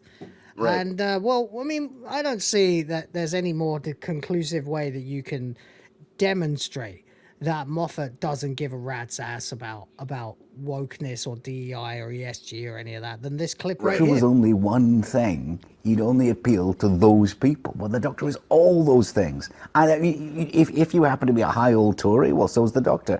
If you happen to be a revolutionary, well, so's the Doctor. If you happen to be a bit of a macho man, so's the Doctor. If you happen to like wearing cravats and have a remarkably limp wrist, so's the Doctor. Right, and that right there is the thing that they've lost in the recent years, because they've gone completely superficial and so on the nose about these certain, personality traits and whatever. They've lost the everyman aspect to Doctor Who, which was the thing that made it last for decades, because everyone could identify with aspects of the Doctor, but at the same time, the Doctor is the Doctor and not you, and now it's like all about now the trying to represent so many, such a niche-based kind of group that it's completely undermined itself. True. Yeah. Also, shout out to Stephen Moffat there for blatantly using an incredibly out of date, offensive slur against gay people by saying you like to wear cravats and have an incredibly limp wrist. It's nice to hear some good old fashioned, thinly veiled contempt, Right. Wrist. So's the Doctor. Can't imagine all those things at once. What's wrong with that? That's absorbing all the best values of everything and making them into one person. The doctor. Some good old fashioned family homophobia there, like genuinely, like that was nice. It was warms your heart, you know. Even if I guarantee, even if you're gay, I bet if I were to call up my gay mates right now in the UK and be like, "Hey, watch this clip and tell me what you think," I guarantee the first comment I'd get back would be, "Ha ha, the limp wrist quote," ha ha ha, you know, because it's hilarious, you know. That's some nostalgic traditionalism, you know. Yeah. A traditional gay bashing right there. There you go. From Stephen Moffat, the true believer, if you believe Mr. Retardus. Person, the doctor has to, because this is a mass appeal show, has to appeal to all sides of the argument. You can't just be the left-wing show or the right-wing show. I love this. And that was part of the reason, too, of you know, why the doctor works, is even though you're supposed to be able to identify with him from this broad-ranging kind of, you know, he's like a central axis and we're spokes but he is still outside of arm's reach distance because he's not a person. He's an alien. He's Doctor Who, you know, so trying to make it so accessible to any one specific group completely, you know, just undermines the whole concept of the character outright. Indeed. And you see how quickly it collapses because it's like, well, you clearly don't even understand the purpose of any of this anymore. So exactly, you know, if you want to go and make that sci-fi show, go make that sci-fi show. But otherwise, make Doctor Who. Yeah, I mean, he's so nebulous. Like, there's even like fucking Bill Bailey, the comedian, who did a skit where he would play the Doctor Who theme, but he would add a few extra 13th, 6th, and 7th to his chords, and turn it into Belgian jazz. And then he would narrate over the top of it, "Il s'appelle Docteur Qui," and stuff like that, which is just very, very funny because the character is so broad. You can do basically anything with him. And it was glorious. Anyway. You can't. You've got to appeal to everything. So the Doctor is simultaneously a complete pacifist, absolutely against war, and works for a military organization. The Doctor is a habitual revolutionary who's very clear that he's in charge. He can style himself a man of the people all he wants in his sort of hippie John Pertwee way, but he is really expecting someone to get him tea. He's always starting a fight. He's a peace-loving man who wanders the universe looking for trouble. Yeah, that is a fantastic quote, by the way. Yeah, and that's part of the reason why, you know, he's blessed and cursed in the sense that he never is able to master even who he is to some degree, because, you know, like, any time that he actually starts going about, you know, he's still caught up by all these various aspects of himself, and once he even kind of gets over that, starting blocks are reset, and it's a whole new encounter because it, you know, cursed with life, you know, all these various faces and everything like that. Like, there's a lot that's really cool about Doctor Who that you don't fucking tinker with, and they completely just shit the bed and completely made it about something else entirely. Yeah, they completely leant on one side of the argument, and in that embodied a very niche and very radical and very, very specific subset of left wing, which of course is the DEI thing. Is he? Oh, not only is he gay and black, but he dresses like a woman. Right, and the sad thing is they could have even still had aspects of that being predominantly there if they just wouldn't have fucked with the Doctor and the way that he encounters that, you know, instead of making him a cheerleader for it specifically, you know, because even have him be completely just anti this or that, you know, like, that's not the Doctor's supposed to be questioning in nature and kind of like analytical and like, you know, thought-provoking, and this was none of that. It was very just fucking ham-fisted. You either are this or you're just some fucking, you know, Conrad the comrade, you know, is where it ends up. And that's as creative as they can even be with it. You know, it's fucking terrible. You know, they completely, you know, they destroyed something that was really hard to fucking undermine, and yet they managed to do it in no short order. Yeah, they destroyed it by leaning entirely on that and undermining the character to such an extent that he ceased to be what he was, which was all of the things that Moffat just listed, by the way. A walking contradiction, which is kind of part of the appeal, actually. Yeah, you have no idea what the fuck the guy's going to do because you don't really know who he is. Right. And all those various incarnations were new layers, and you're always going deeper and deeper into who the Doctor is, and all those layers are supposed to add to it, not detract. And now it just kind of divorces itself from a lot of the stuff, except when it's convenient to try to nostalgia bait you about this or that. But even now, it's like with this revisionist fucking lens being applied to it, that it has no sense of care or stewardship or loyalty to, even the concepts and the things that are so firmly established that it should just be, the thing that just is easy to move everything forward because it's the constant. Everything else is the variable, but you don't fuck with the Doctor, and,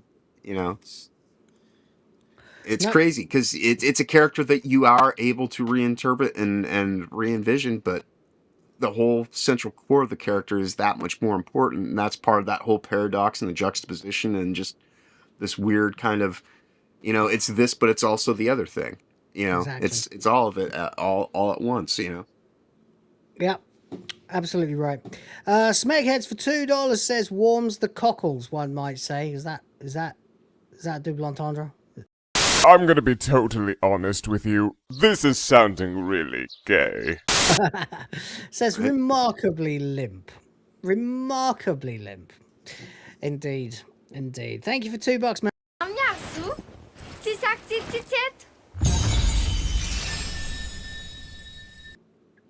Hey, we're at 40% to the limit. Yeah. We'd like to get that limit so that we can show you some high quality booby dancing. So help us out, please, or help me out, or whatever whatever it is, help me feed my kids. There you go. So anyway, let's have a look at this. This is actually really interesting. I found this today.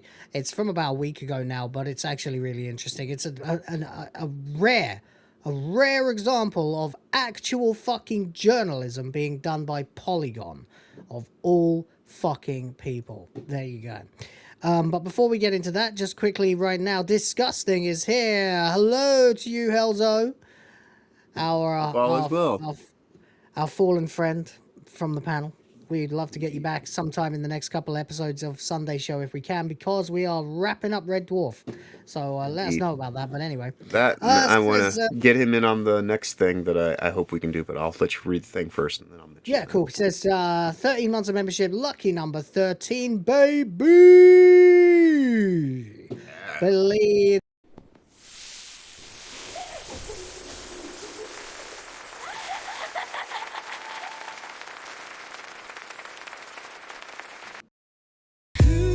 Help me create the future of the white race.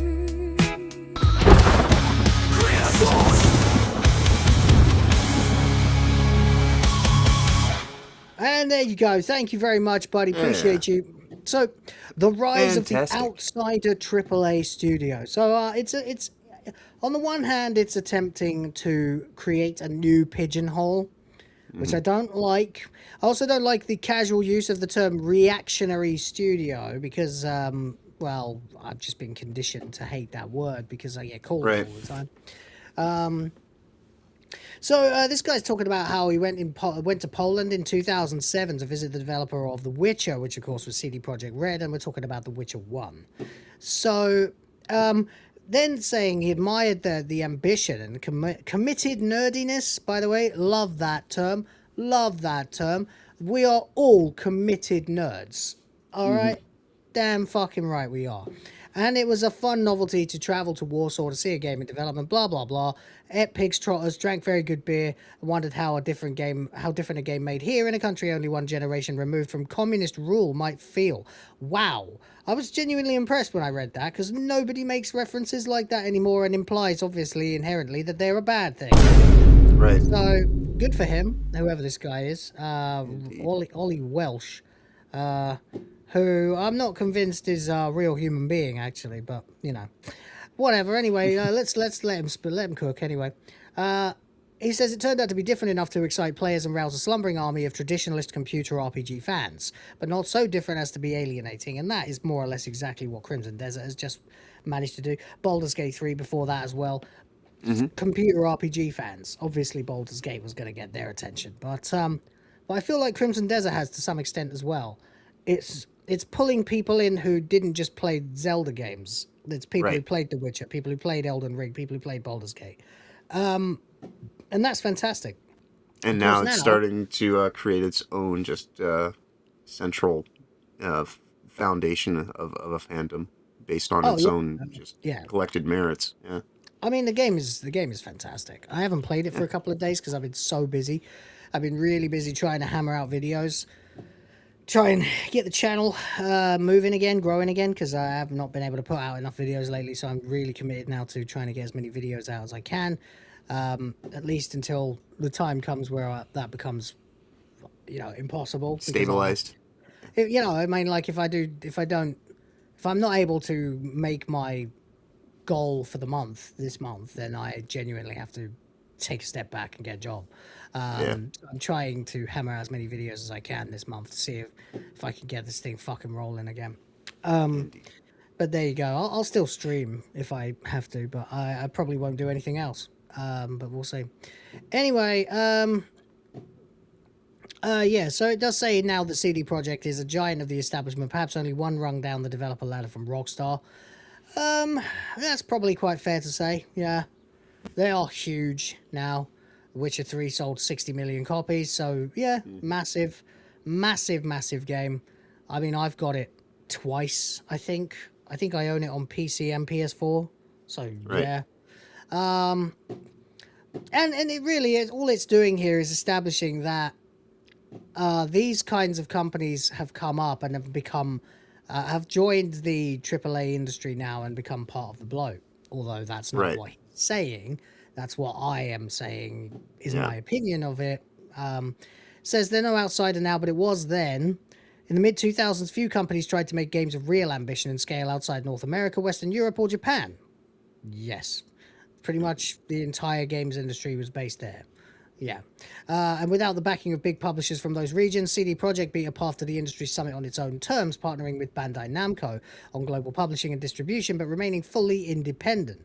Their case is rare, but it's getting less rare every year. As the gaming establishment struggles to keep up with the costly demands of blockbuster development and releases fewer AAA games each year, the gap is being filled by hungry, well-funded developers from other parts of the world with dreams of remaking AAA in their own image. I don't see this as a bad thing. I'm not sure if the guy's trying to say it's a threat or not. I don't know. To me, this kind of seems like a reactionary projection of sorts of the, yes, it's happening, and here's why it's a good thing. Because it seems like what they're trying to say, in so many words, is that all these gaming development houses that come up from out of nowhere, need to learn to fall in line and get good with, like being part of what is the AAA industry with all of its many fucking miscalculations over the last bit of 10, 15, 20 years of DEI hiring practice and all this kind of stuff. That's my take on what it's saying is that, this is something that should be celebrated when you start to corporatize and get really big into, taking other things into account rather than the game development itself. And it's part and parcel of the package now. Because, here's the thing. The gaming development as a whole has honestly really not changed. The industry changed around it to the worsening because of all the corporatized practices that have now tried to graft themselves in and act like they're, something that has always been there. And no, like the thing that's always been there is just game developers who are passionate about the thing they're fucking doing. And if they do it well enough, they will find an audience, and that audience will do everything in their power to get more people to be a part of that audience. Yeah, of course. Yeah, exactly. Yeah. I mean, I like the fact that it's happening. I think that it's more indie than it is attempting to become AAA. I honestly don't want AAA anymore. Right. I want AAA to go away and never come back. Right. And I think that's what this is trying to say is here's how you masquerade as being, a outsider and you're not part of that AAA space, but really, like it's still like, something that this is some moon speak right here. This is like saying one thing and meaning another. In many ways, it seems like just a way of trying to reframe things to get it back into a control state mindset. Yeah.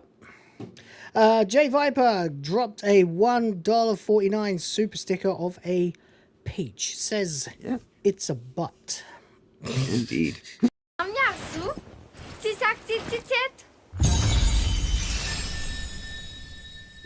Do you suck titty tit? Indeedy do I do. So there we go. Crimson Desert is the current example of vast, visually impressive open-world role-playing game bursting with content and features and sheer scale. Developer Pearl Abyss is from South Korea and has experience in a genre more traditionally associated with the region, free-to-play, massively multiplayer gaming. Yeah, but they decided that they were going to make a single-player game. And they've done very, very well. As I've said multiple times, the game does so many things and does them all baseline well. Right. Some of them it does very well. Some of them it does sublimely. Right. And this is something that game companies have done for a long time of you learn certain things and you adapt them into your next project. So if they got into the habit of making large, expansive worlds because of the stuff they did with Black Desert, then why is that a fucking problem when they go and say, well, how about we have a contextually deep world that's immersive and just fun to be in and just give that to you as just a single player and give you enough to actually do. I prefer that to MMOs. Exactly. I like MMOs, but I don't like them as much as I like just being able to lose myself in another world. Right. You know, where I have control over the outcomes of that world to some extent, you know. That's a glorious experience. I love that. It's probably my favorite overall type of game that exists, you know? Yeah. And even though I mentioned it earlier, one of the things that kept a lot of people out of Fallout 76 for a number of years, aside from it being kind of busted in concept and execution, was the lack of an actual contextual solo thread that you could just approach as just like, I just want to do a thing, and if I encounter other people, cool, but... Right. Weren't there? Yeah. In the beginning, is that right? I seem to remember it was completely devoid of any NPCs. Right. It was supposed to be you're going to inhabit this world, but it's like that's not part of the Fallout experience. Part of the Fallout experience is inhabiting these weird kind of, you know, people from So, you know, and so they had to go and put that in there just to even get that to work, even as an MMO. So, you know, like this is actually something that it should be appreciated. That somebody went and learned something from one kind of game and applied it to another. For all the positive benefits, and to actually make something that is a rewarding, you know. And so now, like, if you want to play like a massive version of this, there's a game that already exists. It's called Black Desert, you know. So this is if you don't want to deal with all that, but you still like kind of the things that they do. Here's this offering, and now they've even done like, you know, some readjusting to make it more approachable and accessible on the controls for certain people and this and that. So it's not as though they're you know, looking, you know, like trying to, you know, blame the audience for just not getting it or anything like that. Like, you know, their success is legitimate and deserving. Because how many MMOs play like Crimson Desert anyway? Because Crimson Desert plays like a blend of Zelda, Witcher, and God of War, and you don't get that in MMOs. You get you really have to kind of expand the definition of what an MMO is to cycle. You know, Right. That's what I think of. I think of WoW and FF14, you know, where you have cycles of moves and cooldowns. Right, unless you've just diluted the concept of MMO to the point of where everything that exists online nowadays is an MMO, just by sheer definition of it's like, well, there's other people that are there and it's an interactive world space. All right, cool, whatever. And then it doesn't even fucking matter to call something an MMO. Yeah. You know? Fallout 76's map was cool, by the way, but no NPCs was idiotic because you need the wacky characters in Fallout for it to feel like a world. Because you have to kind of feel like a fish out of water yourself, and the only way you can do that is by establishing it through the immersion of everything that's there that has to be there. The thing that makes Fallout so much fun is the fact that you're wandering through an incredibly ironic series of situations pretty much all the time. You're basically walking through something that should be the end of the world. And yet we survive. And so you're constantly wandering through this hellish but very lived in environment. And that lived in nature of it, if you take that away, then all you have is a bunch of graphics. Right, because you're already doing this thing where you're making this fantastical experience, but you have to find a way to make that commonplace to the people that actually live there, and that's what NPCs are for. Because for them, all this stuff is just like mundane. They don't. It's just the trappings of their mundane existence. Yeah, and that's what makes it more immersive. Because there's around actually and sitting at a bar and having a drink and a chat with a guy who's got no skin on his face is now as normal as talking to a guy from a different career path than you. Right. That's it's like you and I doing this show from like entirely opposite ends of the world. You're 13 hours ahead of me. You know, like we're pretty much half a world's distance away from each other, almost exactly. You know, so you know, but it's commonplace now. You drive 6 hours west, and I fly 3 hours east, and we are at the exact polar ends of the world from each other. Right. Yeah, it's crazy. But yeah, this is fun, but it's normal to us because it's what we do. But whereas if in the Fallout world, you have come from by and large vaults most of the time. And welcome back, Sardog. When you get out into the world, you're seeing fucking ridiculous shit like two-headed cows, you know, guys with no fucking skin who talk like this and have lost their noses, you know. Yep, nuclear and that's bombs, why it was unexploded nukes in the middle of towns and things like that, you know. And that's why it was such a legitimate criticism when it first came out, that it didn't feel right, and a lot of people didn't want to get attached because they couldn't, because there wasn't that there. Because everybody who's coming into it is just a jerk off, you know, who's playing a game, who comes to it from like this concept of encountering the world space. But if you don't have the world there to encounter them back, then it's just a free for all in a skin suit. Exactly. And the world of Fallout is all dependent on its characterization, its characters within it. Imagine Fallout 1 without Harold, you know, for example, and you know, just stuff like that. Or what the guy's name before the tree grew out of him, I can't even remember anymore. But there you go. You're absolutely right. Can you stall for me for a second? I just yeah. Because I can, because I'll even mention, because this is part of the reason that I actually appreciate the series of Fallout, is because in many ways, those NPC-like characters that give the world more resonance. You know, I understand, like, you know, a lot of people, it's tough to kind of get into, and like there's some pre-existing kind of bias that, you know, might even just be there on a subconscious level. But the more time you spend with it and allow it to reveal itself to you, you know, as its own thing, it still has those elements that actually draw you in appropriately. And so, yeah, like as it applies to what I'm assuming from this article, you know, trying to talk about Crimson Desert, I think what, you know, it's trying to do is, how do we go and rope them into being like everyone else when they're perfectly successful in what they're doing, just by approaching the concept of, let's go and take stuff that we've been successful on and offer a play experience to single players that they wouldn't get, you know, anywhere else. They can get elements of this, but we're going to put it all together in a nice tight package that actually is hopefully rewarding and, you know, does well enough that it actually builds on its own legacy and can be something that, you know, you're not relying on just familiar nostalgic IP, you know, branded labeling, you know, to just kind of get you over the mark of just putting out shit that's just been there. But what are we saying in the chat though? Let's see. How do they make Cliff Black gay and a female? Exactly. Right. Let's see. Declaring the events from the TV show as canon, ignoring going forward, is a major mistake also. Let's see. Well, I mean, see, that's the thing, is like the show is, it does exist within the same world space, but it's been a good decade since any of the stuff has happened in any of the games.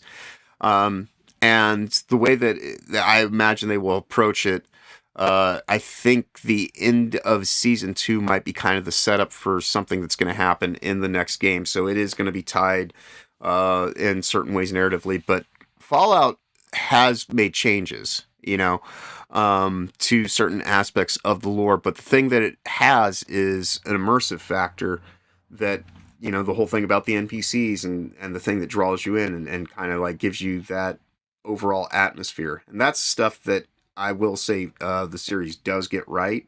Even if it seems kind of like on the outset how, you know, some of this doesn't quite makes sense. Some of it is getting revealed over time, but there are certain things that I can understand where people are like, like when you talk about, the way they position the direction of the dinosaur or the adding in the pool. I get those can be nitpicky bullshits that can get to some people. But they've done things like that in the games themselves. So, it's like, there's always a certain little bit of wiggle room that I try to give certain things, to exist through. But, it's, I don't know.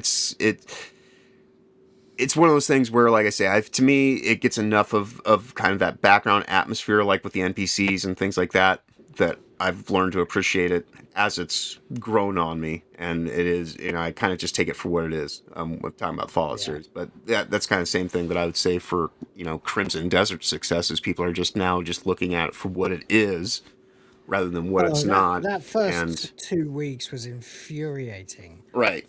Where like, I got what it was. I got what it was from the trailer.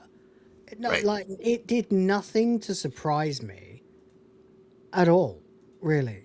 I mean, except in the realm of pleasant surprises. Like, whoa, I can do this. Wow, I can do that in that game. That's cool. Oh, and it does it well too. Boom. Oh, wow, I can do this. I can do that. And that was cool. But what I'm saying is there was nothing about it that made me go, what is this game?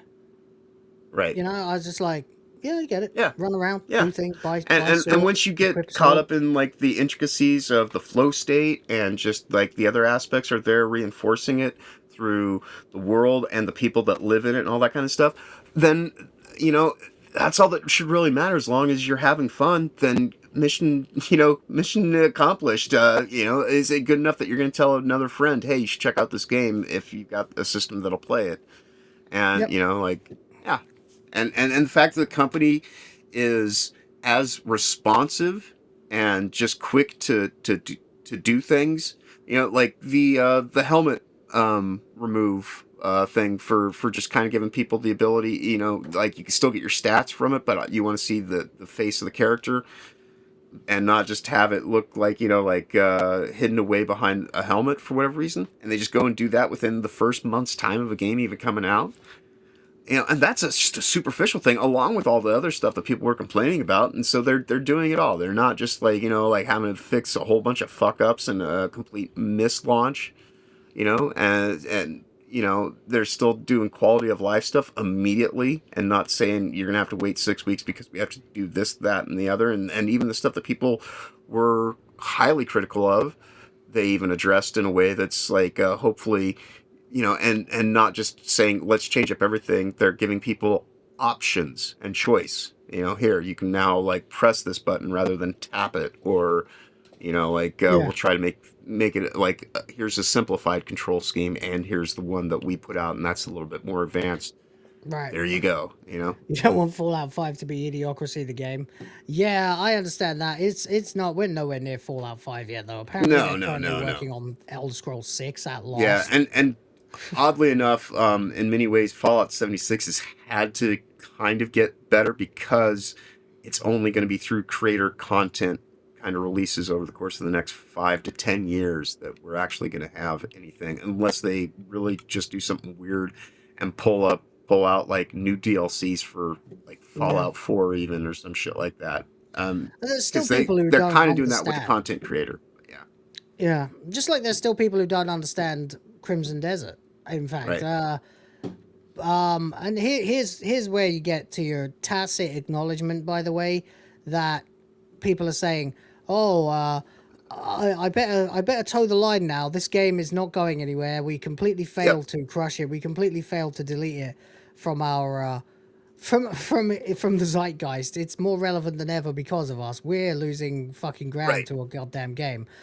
So best thing I can do at this point then is probably to continue to try and make it sound like shit, but then at the same time also acknowledge that it's really, really good, but not actually ever say that it's really, really good. Just like, You've gone to a comfortable fence-sitting position with it. That's it, yeah. After over 150 hours with Crimson Desert, it still makes no damn sense. Compels me, though. It's a hard game to pin down. It's really not. It's That really just means not a that you're hard game. probably a hard thing to pin down because you probably don't actually have any backbone or spine. Like, it's either something you like and you get, or you just, it doesn't play for you and it's not your thing at this point. I think it stands on its own merit or it doesn't. And the way that you approach it says more about you than it does the game kind of at this point. Yeah. This whole article, by the way, despite it trying to sound like, oh yeah, this game's really good, blah blah blah, is in fact still nitpicky bitching, critical bullshit. Yep. Still bitching about problems that were fixed 2 weeks ago. Like, and by the way, were never really problems to begin with. Right. It's one thing to have a pointless argument. It's another thing to continue to rail on it after it's already been addressed. You know? Since launch, it's been frantically sanding off many of the sharp corners Crimson Desert had. They weren't that sharp, buddy. They never bothered me. No item storage. That was 2 weeks ago. No fast travel to cities. Yeah, they added more. Had to complete, blah, blah, crazy elaborate puzzle you had to complete to unlock fast travel to your camp. Not really that hard or elaborate. You're just dumb. The most diabolical system for opening locked doors I've ever seen. Well, yeah, they fixed that. They fixed that a week ago. They fixed that more than a week ago now. They're on their 4th patch at this point, and one of them was just for fucking consoles. Ultimately, though, the result is a much softer and smoother game that players are gravitating towards, neither an MMO nor an RPG, but a bit of both. Do you guys know what Zelda is? Do you know what Zelda is? You fucking unbelievable retards. Do you have the faintest fucking clue what The Legend of Zelda is? What genre would you call that? The last 15 minutes and go and send that to this dumb fuck and be like, here, dude, like, this is reality, you know? Because what are you doing, buddy? What are you doing? If I can impress one thing upon you, let it be the Crimson Desert is potentially the biggest game ever made. Obviously big can mean a lot of different things in this world, but purely in world terms, it's bonkers huge. I'm among 7.5% of the players on Steam who've completed Chapter 7 of the story. Really? I'm on Chapter 7. I could probably blitz through that easily. The point at which you officially leave the game's first 2 regions and gravitate towards Demonis, Delecia, and the Crimson Desert itself. Alright, well then I need to get back on that game and get to there. That's right, after 150 hours, I've only primarily experienced 2 out of 5 of the game's regions. I feel like that's almost unheard of. Yeah, that's why we have the meme. The meme of the Crimson Desert box, but it just says Hernand instead of Crimson Desert. Right. Isn't it nice to have a game that you can play for the next 6 months? Yeah. And experience new things? I don't see that I'm going to have much else to play this year because I just want to play this fucking game. I took a brief couple of days off from playing it to run through Super Mario Galaxy for my nephew and niece. And if that is their whole thrust, that this is a dynamic, like, you know, thriving world experience that you can have for, you know, a good investment of your time as a gamer, and it plays well, mission fucking accomplished. Thank you. Can I have another, please? You know, I only need like 2 or 3 of these kind of games to come out a year because I can play them all fucking year. You know? Yeah, here we go. Here's the fucking meme. Look. Boom.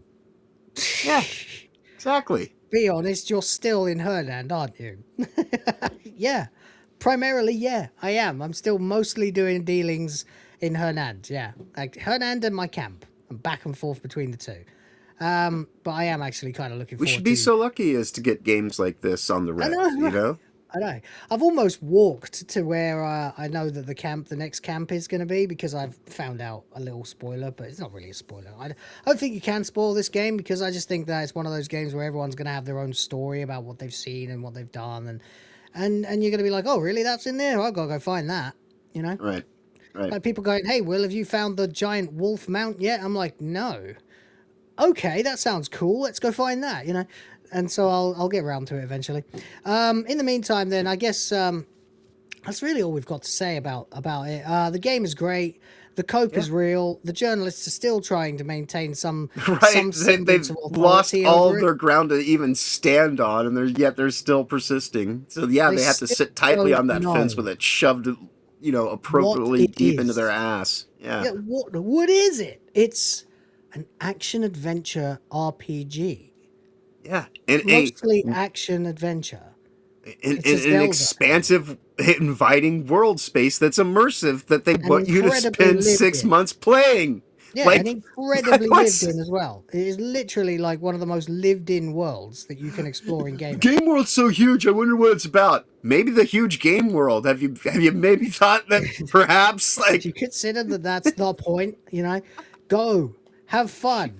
Nobody did this when Breath of the Wild came out. Nobody did this. Everybody just understood what it was immediately. Oh, it's so amazing. I can do anything. I wish my weapons didn't break, but oh, it's amazing. I can do anything I want. La, la, la. Yeah, and this is the same, just a little different. Yeah, and based on the success of Crimson Desert, I would say if you actually do find yourself enjoying this, maybe revisit the original Death Stranding and understand that it's one of those games that opens up in the same way that you have to spend some time with it initially to kind of like, and they've even reworked some of that in the first game, and they reworked a lot of it in the second game to make it, something where, but still, the whole idea, expansive world space, go have fun, encounter and experience. That's what games are, intended for. How lost can I get in this space? How much time can I spend here and have new experiences that are rewarding, that make me want to keep coming back and playing it? That's how you build an actual lineage of and a great standing legacy that you can build on and do other things from. That's good business in the game industry. I'm sorry that's lost on most of the common journalists that exist nowadays, but that's because none of you actually even understand what gaming is to begin with. Yeah, it's bonkers, isn't it? But there you go. So I guess we'll probably wrap up the content here. Yeah. But please go ahead and help keep us on track to the limit. We are at the moment at 41%. It would be nice if we could get the other 59, because well, I need it. So there we go. And we'll start getting towards Jackbox now. Then I guess we'll play for a little while. Obviously we were going to rank Red Dwarf, but we've got no sign of Rhoda, so I hope he's all right. He hasn't said anything in our chat about the show, has he? Not that I'm aware of. I haven't seen anything come through. Nothing at all. No. All right. Well, we'll have a quick couple of games of doodling then, and hopefully you guys want to jump in and draw some funny pictures with us. Before that, I just found this.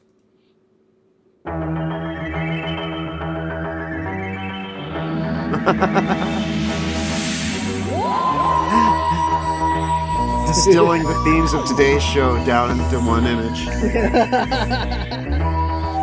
We're gonna get fucking flagged for the theme tune, though, aren't we? Right. God damn but it! Hey, I didn't think of that. In effort to kind of counter that, though, look at that. Yeah. Any case, hey, James OP is here. Thank you, buddy, for $20. Yes. $20 freaking dollars. Gotta love it. It says, I'm in chapter 7 in her hands. Yeah, me too. There's a lot to do, and journos like their game like they like their intimacy. One and done.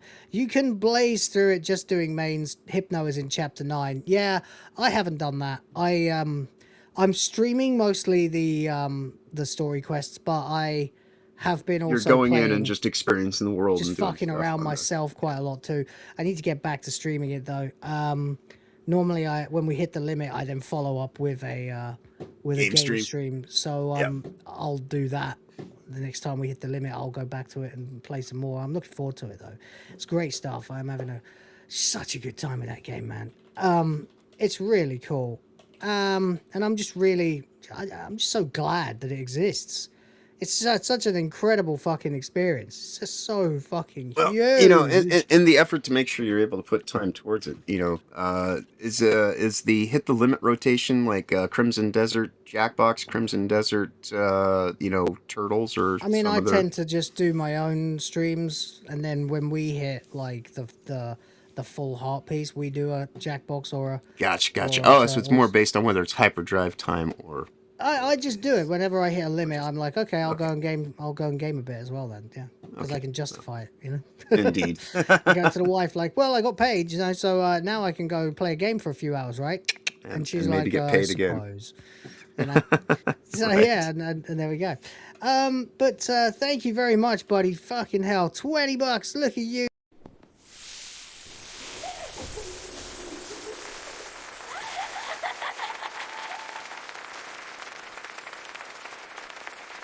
Damn, man, they're hot. I got this new anime plot. Basically, there's this high school girl, except she's got huge boobs. I mean some serious hunkers. A real set of badonkers. Packing some doban hunkeros. Massive da hunka bankaloos. Big ol' tanhangera cougars. What happens next? Transfer student shows up one day with even bigger bankhanaga hoogs. Humongous hungalamga no no logangas. Thank you so much. Appreciate that. Where the fuck? Get off my screen. There we go. Amazing. Amazing. Thank you so much. Yeah, we're gonna go ahead and get into some champ up then, I suppose. Oh wait, hang on. We got another one. Sorry. Sardok is here for 5. Thank you very much. And says, I mean, if you're playing an RPG and you don't get constantly distracted by side quests, what are you even doing? Exactly. Right. Exactly. That's the point, isn't it? You know, oh God, I've been born into this world and I'm the only one who can save it, apparently. So I'd better make myself available to everybody in case they need something. I have a call to action. Let me go and, make haste and... Yeah, and action on my experiences. Quest to save the world. What's that? You need 13 chickens? Oh, well, I guess that will help as well. Let's go do it. Of course, Right. indeed. It's glorious. That's the fun. That's part of it. That's part of what makes it feel like a fucking world, and it's worked ever since goddamn Zelda and other games began it long ago. Yeah. How many of us have main quests and side quests in our own life? That's the whole idea of. Yeah. But escapism, and that's the whole Right point now, of I this. am literally doing the main story quest of my life. Right. I'm at work. Right. In a crust, So there we go. Fucking A, Sardok, thank you so much, buddy. Yeah, if you don't get constantly distracted by side quests, what the fuck are you even doing exactly?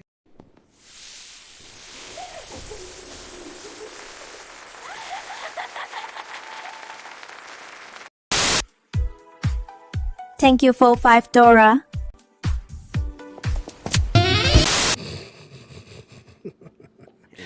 Legends, thank you so much, guys. We're at 61%. Thank you. Wait, is that right?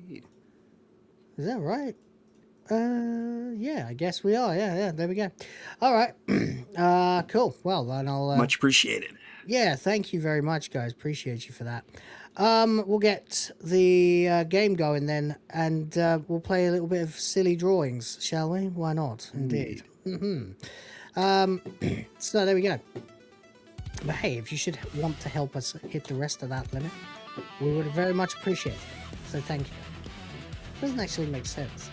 Oh, right. We're actually at 68%. That's more like it. That's all I knew way something was from not right there. I knew something. 60 nice. Nearly 60 nice. Yes, indeed. Yeah. But there we go. Anyway. All right. Where the fuck is... Okay. Right. Okay. Right. I'll put the code in. Just give me a second. I gotta grab my tablet. Yep. Which must. Indeed. In the meantime, hope people are ready for some jackboxing. We'll have like 6 slots open, so please grab your phone or a tablet or whatever is available to you. Open another tab. Jackbox.tv. Indeed. Okay, hang on a sec. Oh shit, this thing died. I've got Will reminiscing his past again. Yeah. Good old 2017. It was a good year. It was a good year for something. Something I'm Open not slots. going to mention on the stream because I'm not the quartering. Indeed. Jen's gonna DM Lilith. Yeah, Lilith did say lurking and kipping, so but she will want to be part of this, of course. Indeed. Well, She's especially after always her doing the fucking drawings. yeah, like she was Roman Reigns around here yesterday. She's a big dog. Oh yeah. Yeah, Oh she yeah, won, yeah, like... the undefeated. Yeah, of course. Yeah. Did you see CM Punk's promo, by the way? Yeah. He did another pipe bomb. Pretty good. The only thing I didn't like about it was the fact that he referred to Pat McAfee as Pat McAfee. Yeah. And it's like, oh, dude, will you just let go, all right? Do you want to be a wrestler or do you want to be a fucking political pundit? Can you just shut up about politics? By all means, have a go at TKO, please. And it was pretty cool when he literally said, lower the fucking ticket prices. Yeah, although that was in actuality a corporate approved measure because they're realizing that they need to do that now. Of course, they're doing it deliberately because they're surprisingly, surprising to no one who actually lives in reality, you cannot have perpetual growth. You will find Who do they think they are? The quartering? Right. There's almost nothing I can't turn into a dig at that fat fuck. Indeed. I think Rhoda was just sleeping, by the way. When I got up this morning, Noise's show was still going. Jesus. Oh. Well. What time is that? I mean, I relative to when it's supposed to be on, because I don't always get to see that. Right. Usually it starts late in the evening, so... Yeah. By my schedule. The daytime. Alright, okay. I guess we'll put it on the screen then, since there's only the two of us here. For it right now. You weren't on the show? Oh, okay. Alright. Sawed off for £2. Look at you, legend. Thank you. It's literally to help us get to the goal. I really appreciate it, man. I really do. Times are tough this month. Easter fucking destroyed us. It says quartering brand quartering. Quartering brand quartering. Yeah, my favorite thing is watching people who watch the casino in Jeremy's comments and live chats. He's actually shut his streams down to like you have to be subscribed for 7 days to be able to chat in his chats now. Right. Because he's getting felted that badly. But someone put the Butler speech, you know, when PvP does the Butler thing, and you're free speech warrior, sir. Indeed. And it's like, yeah, exactly. False flagging and trying to shut down people's fucking channels. Motherfucker. That is the scummiest thing you can possibly do as a YouTuber. You just don't ever do that. Ever. Right. It's a reviling form of hypocritical nature on display. Yeah. But while everybody else is getting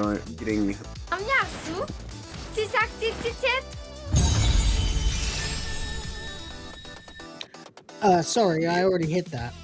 No worries. No, I was just saying I'm gonna go use the restroom. I'll be right back while we're waiting for people to load in. Yep. Alright, cool. Alright, let's get this up there. Alright guys, there you go. We've got 6 slots available. Get in now and we will be drawing some silly Pikachus. It would be nice to have our particular flavor of laughter. St. Hugo is in. Shout out to you. Jen, you joining? We're going to get ourselves a snow Mexican. Indeed. Indeed. And let's see. We get anyone else to come and jump in? Sardok, you want to get in on this? Don't worry if you say you can't draw. Just do it.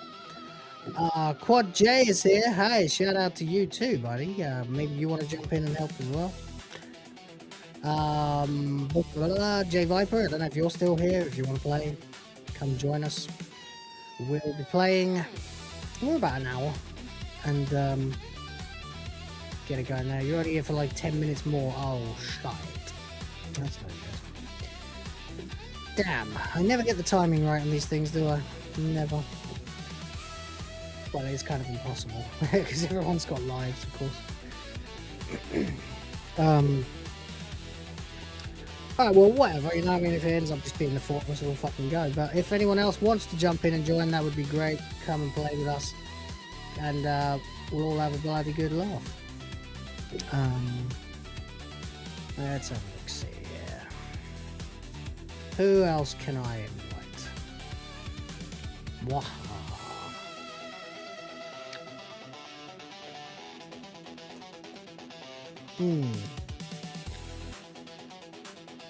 There we go.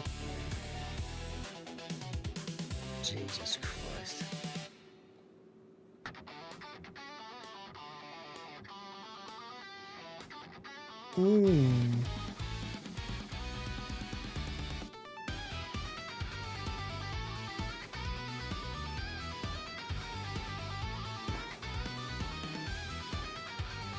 Okay.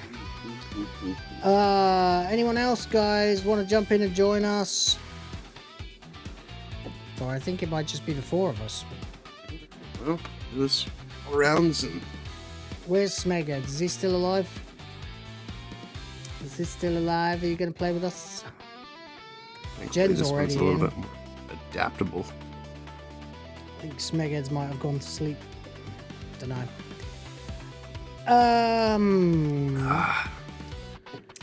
Come on, folks, let's go. Well, I know Scooby Pup said that she was getting her snack face on, and Toasty is looking at lingerie and whatnot for future streams. She got some nice new bras to celebrate hitting milestone, and she was wearing it the other night, and we decided, maybe mix in a few bra streams along with bikini streams. So that must be nice. Yeah. Good for her, I guess. Yeah.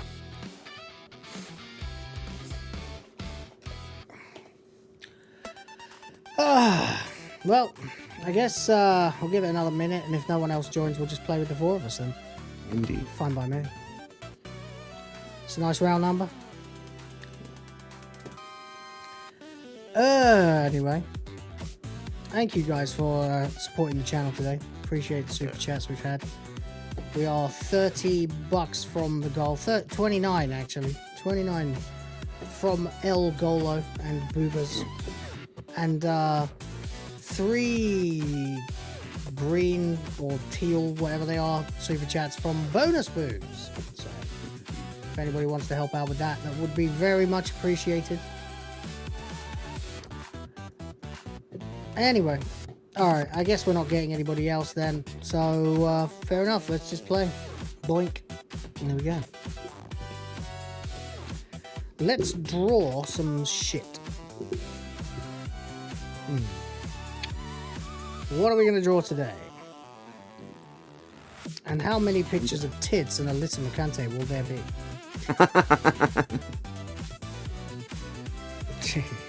I'll try to mix it up. Try. Yeah. Don't hold me to anything, though. if I fall into patterns, there's a reason why. Yeah. Oh, Jesus. Alright. Here we go. Like, sometimes, there's just certain things that happen. You're like, yep. I guess I kind of have to go with the thing.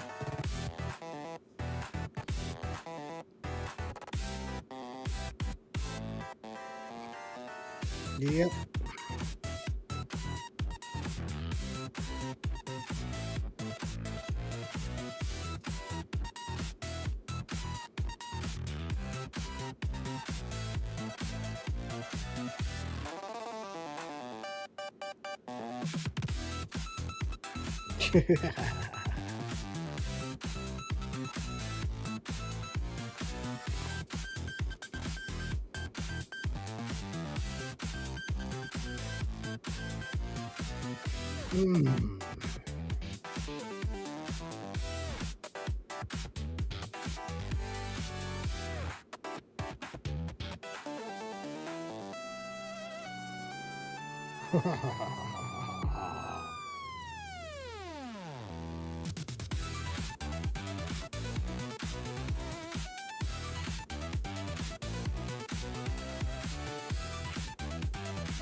Well, that was easy. Pretty fucking easy, yeah.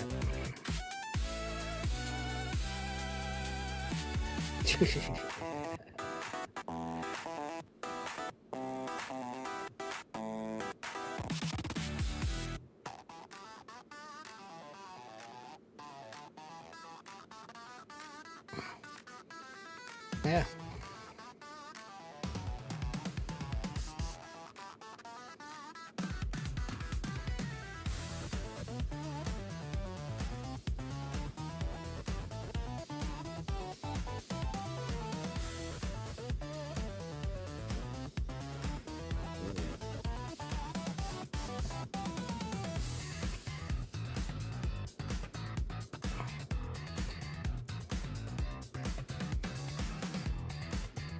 and more than ever, if you are in the chat, please join in the voting, because only 4 people. Yes, please. Alright, that was easy. Okay.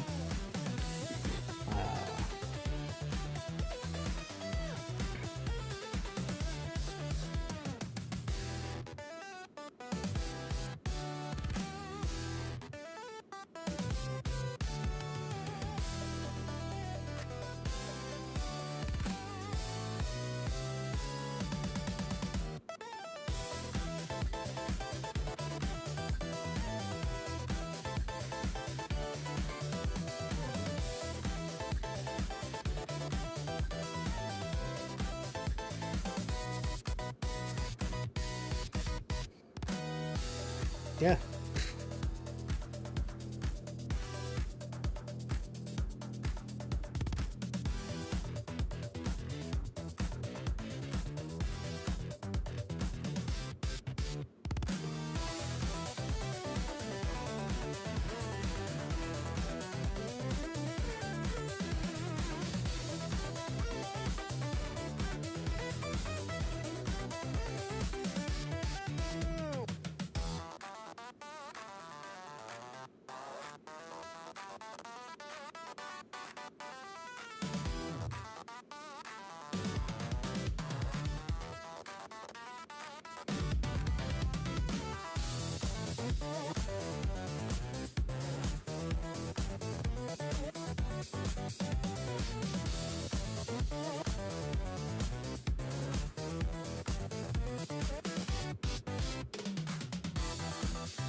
There we go.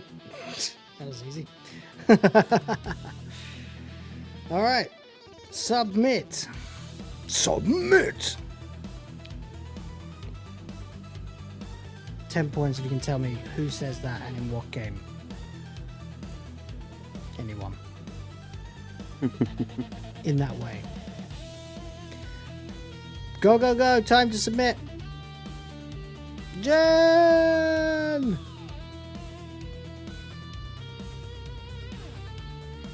Oof. Just barely made it.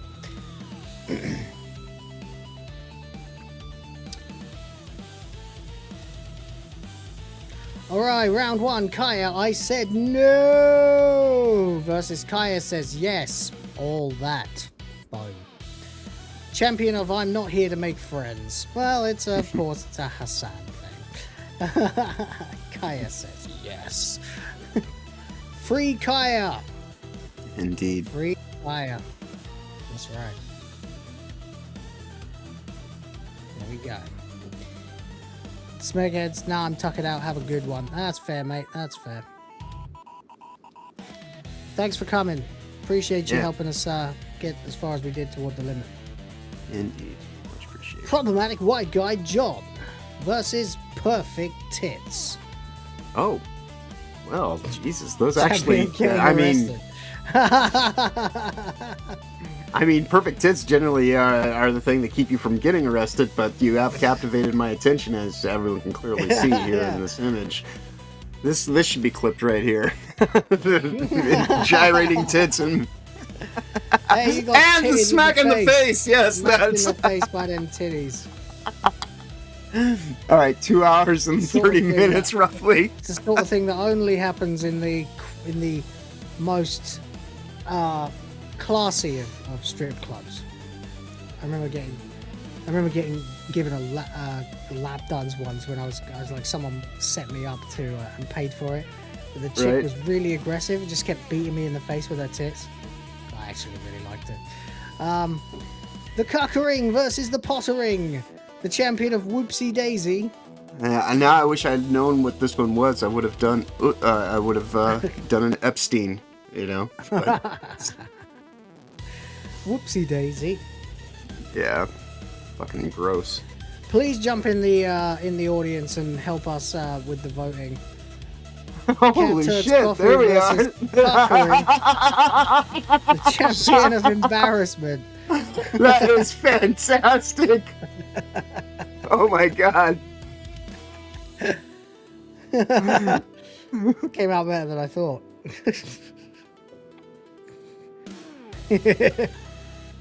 Looks kind of like Fidel Castro. In my mind, though. that is what I wanted to draw, but instead I was just like, no, I'll just do this To be instead. fair, I thought the other cuckering, if that was you, I thought that was really good too. Yeah. I thought that actually was in some ways better than mine because it like really. Well, I was like, I knew I wasn't gonna be able to do like the face justice in detail, so it's like I'll just kind of go for his logo.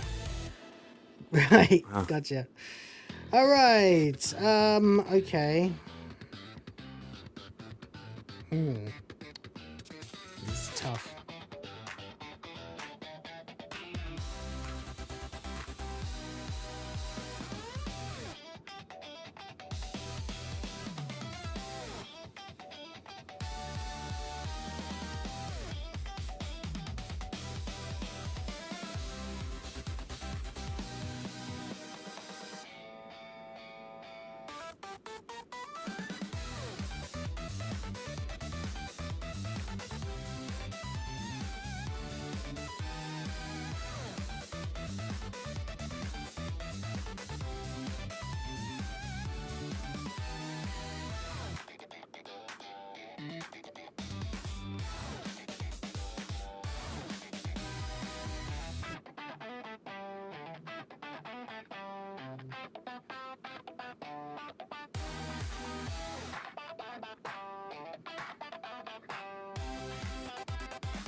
Okay, time to submit.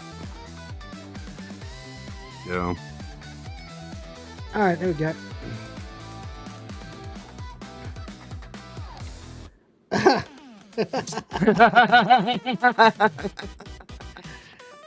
Jesus Christ.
That's terrible.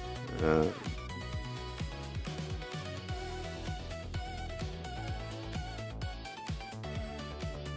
try this again. A little bit. God, this is fucking not my best work, but oh well.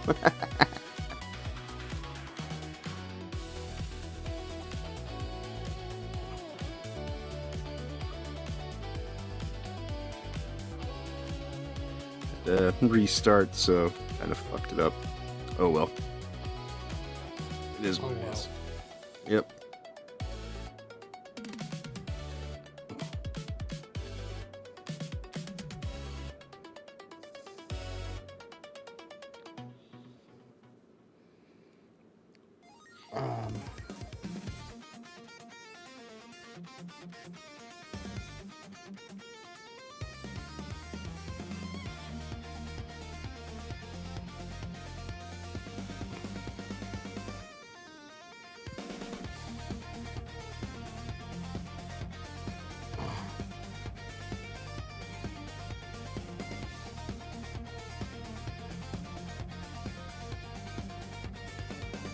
Okay, there we go. Fucking hell, that was a job to get done in time. Oh god, I didn't even have time to put in those long-ass fucking long-winded bullshit. Whatever. There we go, whatever, it doesn't matter. I'll just explain it in It's all process, just gonna be yeah. pictures of the fucking quartering anyway, wouldn't it? Mel Mac Pretty wasn't his much. best substitute teacher. My class is under attack. The champion of school photos. There we go. Oh shit. Let's get reconnected and I gotta vote on this.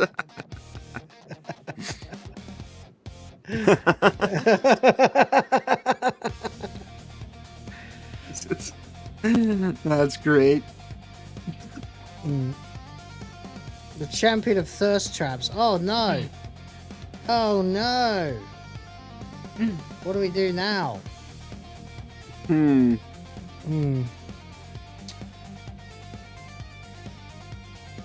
Oh my, there we go. There it is.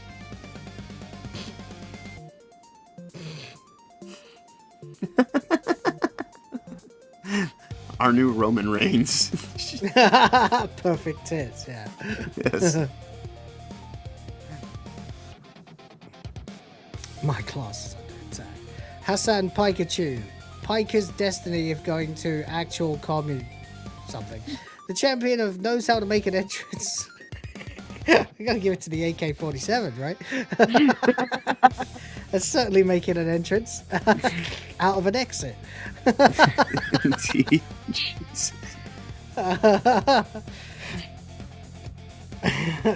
The champion of getting eaten by the monster.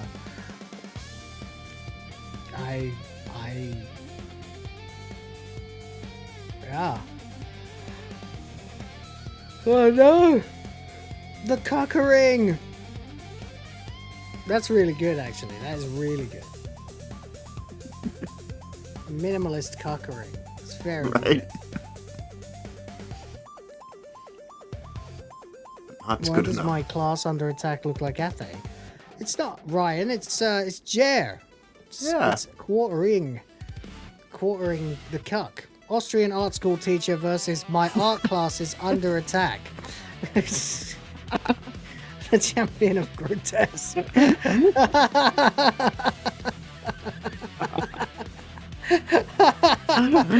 It's, every color on his palette is brown too. Yes.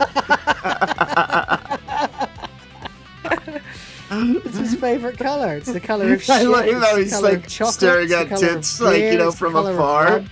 Yeah. This is, yeah. All he can do is it's the color of poo, beer, rum. Champion of being presented with search warrants. Oh no! What's going on? Oh man.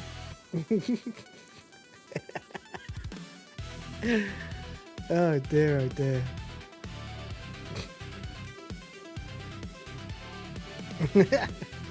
Kaya after Cuba. Other creators after After the trip, yeah, right. freshly milked. Lol Cow Dairy, yeah. Yeah, Watch out. Watch out. fresh milk, you know. Don't join the Lol Cow Dairy. It's not Ryan, Scooby Pop, it's the quartering. The cockering. Yes. The cornering. The rat bastard himself. I guess I. Oh, there was another really good one I heard the other day. What was it? Fuck. Jeremy Jarbo was one of them. Because he's behaving like Mundane Matt. There was another one too. Shit, what was it? can't remember. Someone else we all ripped the piss out of, and someone changed the first name to Jerry or Jeremy. Right. I think you've got this one. I mean, I just drew 3 pictures of the quartering and 1 picture of some tits. So, you know, yeah. That's surprising, really, is it? There we go. Even 3 quarterings wouldn't know what to do with a set of perfect tits. No, they certainly wouldn't. They certainly wouldn't. A lot of good drawings in this particular foray into. Yeah. It's just all pictures of the quartering. And some tits. And some tits. There we go. There we go. Alright, should we, does anybody else want to join? It's better when there's more than 4. We can go like this. It is fast when we go like this. But, does anybody else want to join before I... Yeah, or would you prefer we do Quiplash, if that is your... I'd like to do some more drawing, frankly. I do enjoy drawing, to be quite honest. It's funny. I'm just saying, I'm looking for other opportunities to squeeze the quartering into the subject matter. Indeed. No, these are great, because they keep coming out, like, you know, consistent. Like, you're really, you dialed in on Mercante, pretty, quickly. But this I'm just was trying now to figure out how to draw the quartering and make it look like the quartering, you know? Yeah, no, you're getting it. You're getting it, I think. For some reason, drawing his eyes in that sort of inverted oval shape seems to work, even though his eyes aren't that shape. But it seems to work, so there we go. Scooby, if you have finished your snackums and would like to join in, even on the panel, of course. That's right. Yeah, you can jump on the panel if you want. Meanwhile, guys, if you would be so kind, we're at 71% toward the limit, and I would like to hit the goal today if we can, because it certainly does chill me out when I know we're going to be all right. So, if you could, thank you. Farther is yes. That doesn't. Anyway, there we go. I found some total spurgs the other day, by the way, on a Dark Side Phil thread, where Phil was complaining that someone had made him look ridiculous in a thumbnail, and said, "On my birthday as well? Unacceptable. The level of disrespect is incredible." And it was from actual DSP account. Right. I just wrote, "Are you new to your own career? No one respects you, bro." Right. 78 likes. He doesn't even respect himself, right? Yeah. Nah. Not at all. If he respected himself, he wouldn't commit to the same bullshit that he, finds himself constantly repeating, Eternal rake stepper. Yeah. There we go. Apparently, Asmongold went to DSP's birthday party, his stream. But he didn't actually attend. He didn't join the stream. He just went in chat and said, "Hi, happy birthday." Someone put that's the equivalent of inviting someone to your birthday and they drive by and wave at you from the window. Right. Very much so. Okay, I don't know. Is anyone joining us? Otherwise, I'll just hit same players again. Like that. Anyone? Anyone? Any takers, ladies and gentlemen? Say something in chat if you want to join. And I will invite you. Otherwise, we'll just do it ourselves. Indeed. Mm-hmm. Someone's done a wanted poster. Oh, it's PPP. Wanted, dead or alive, Jer. That's ironic. Jer nice. In the language of the people where I live, means humping. Right.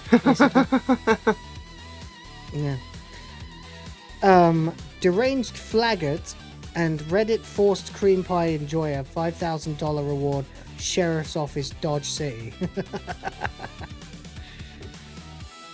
Fine.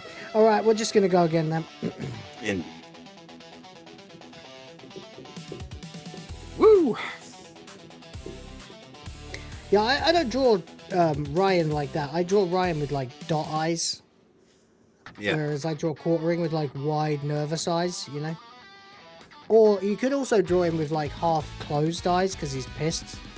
Yeah. Which is what your picture kind of did. Yeah, that's what I was going for with that. The hat, yeah. Yep. It worked. Yeah, it was good. And there we go. All right.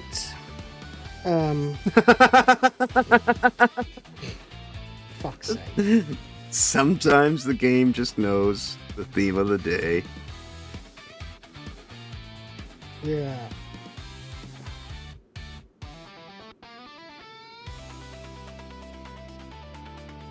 Fuck's sake.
God's sakes.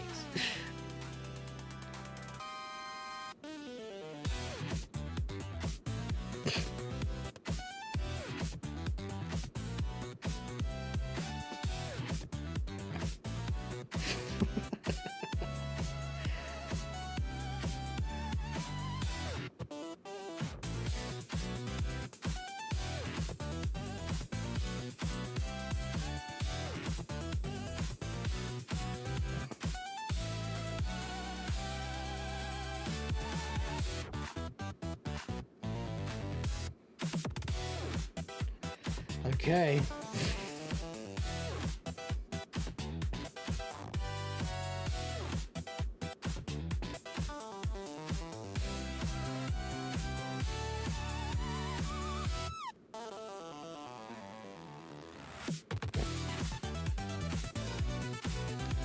There we go.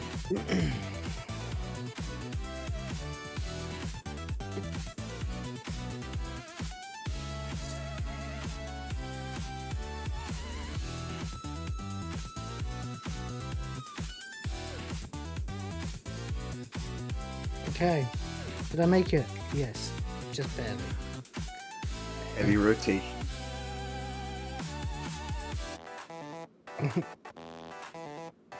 What? Okay.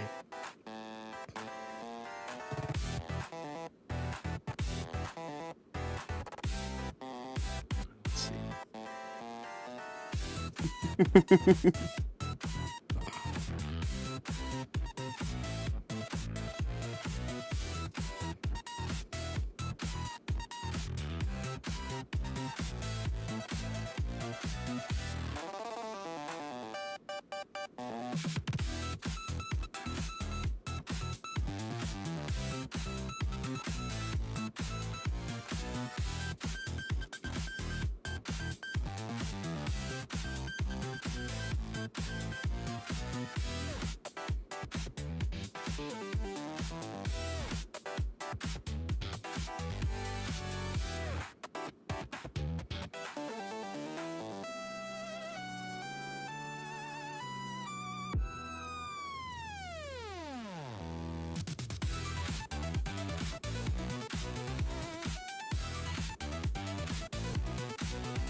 Some-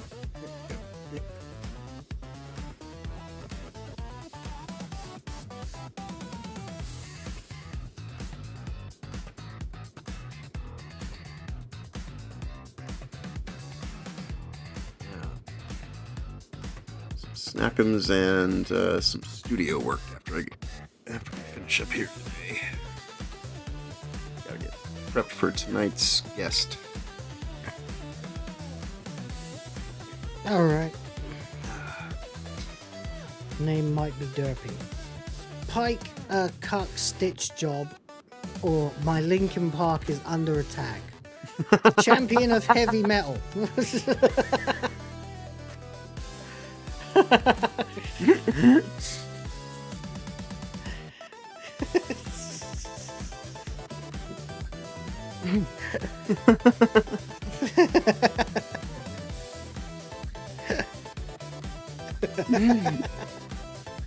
that whatever's going on with that eye is an accident, but it's brilliant. Yes. OMG, it's shocked Pikachu face. The shocked collar, hello. It's the champion of disappointing their parents. Oh no! Shocked Kaya face. It's just a picture of Kaya.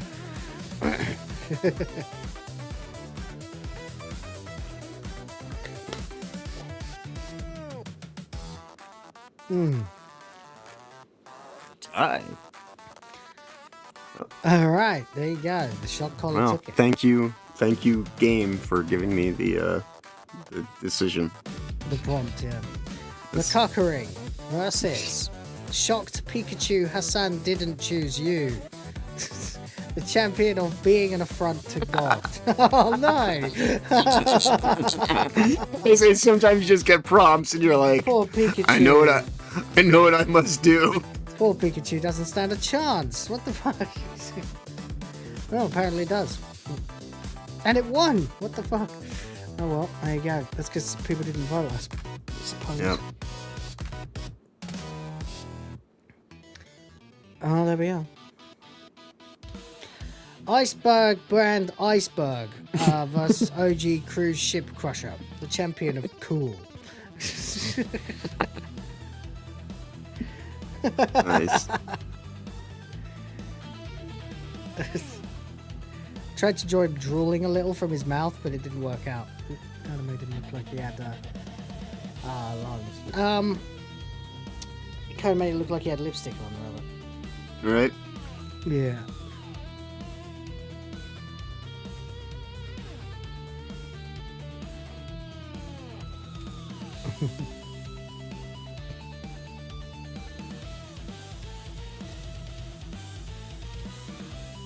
All right. Oh, Jesus. Oh, God. Oh, no.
So easy.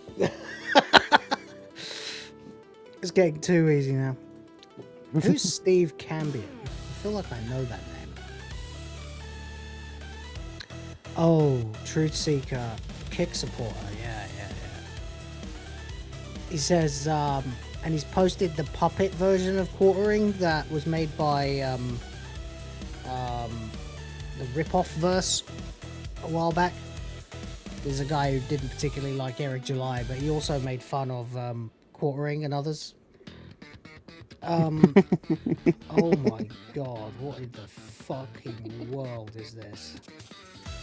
Okay.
Fuck's sake.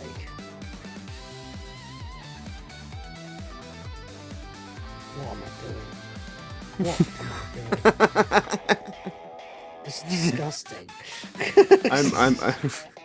I'm doing, since Lilith can't be here today, I'm bringing the minimalism in my approach. Because sometimes it works.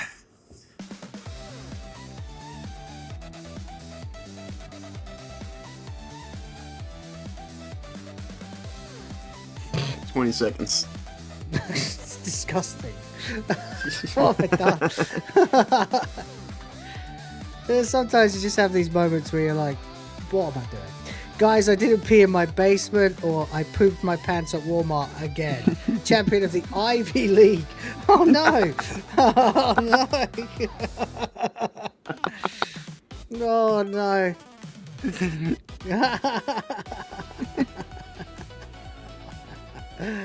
Oh boy.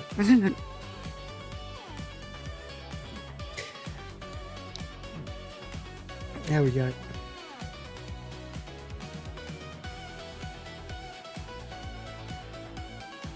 Do you know who my dad is? The champion, fucking hell.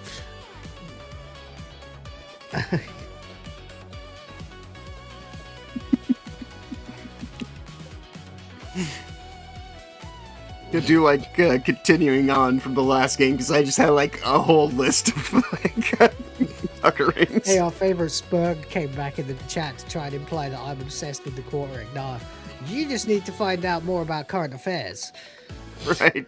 The champion of live action role playing, the cuckering in his favorite chair.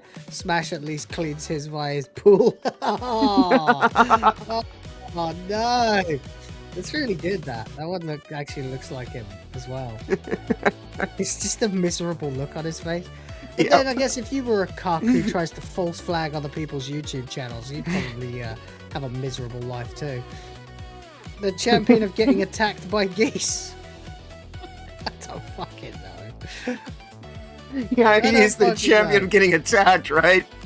Yeah. I'm being attacked by geese. Yeah. Aw. My chair's under attack.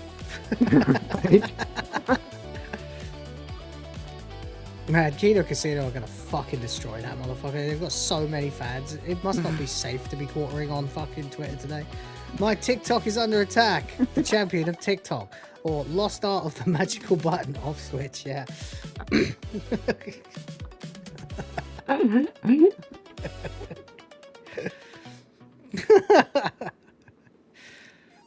There you go. The champion of who? Oh god.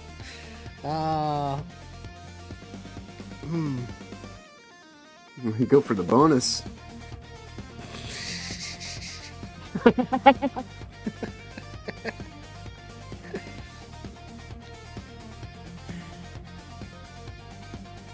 Master of cucking. It's just two of them now. This is getting out of hand. Now there are two of them. Limp cuck limp. Shit brand shit. The champion of stage fright.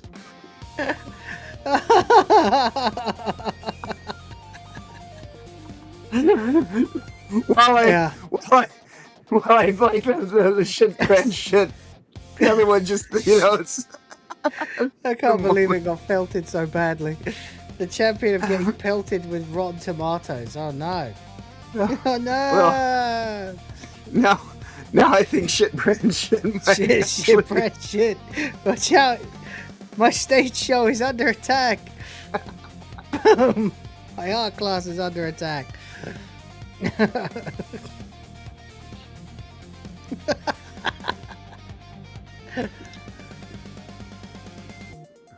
This is awful. Yeah.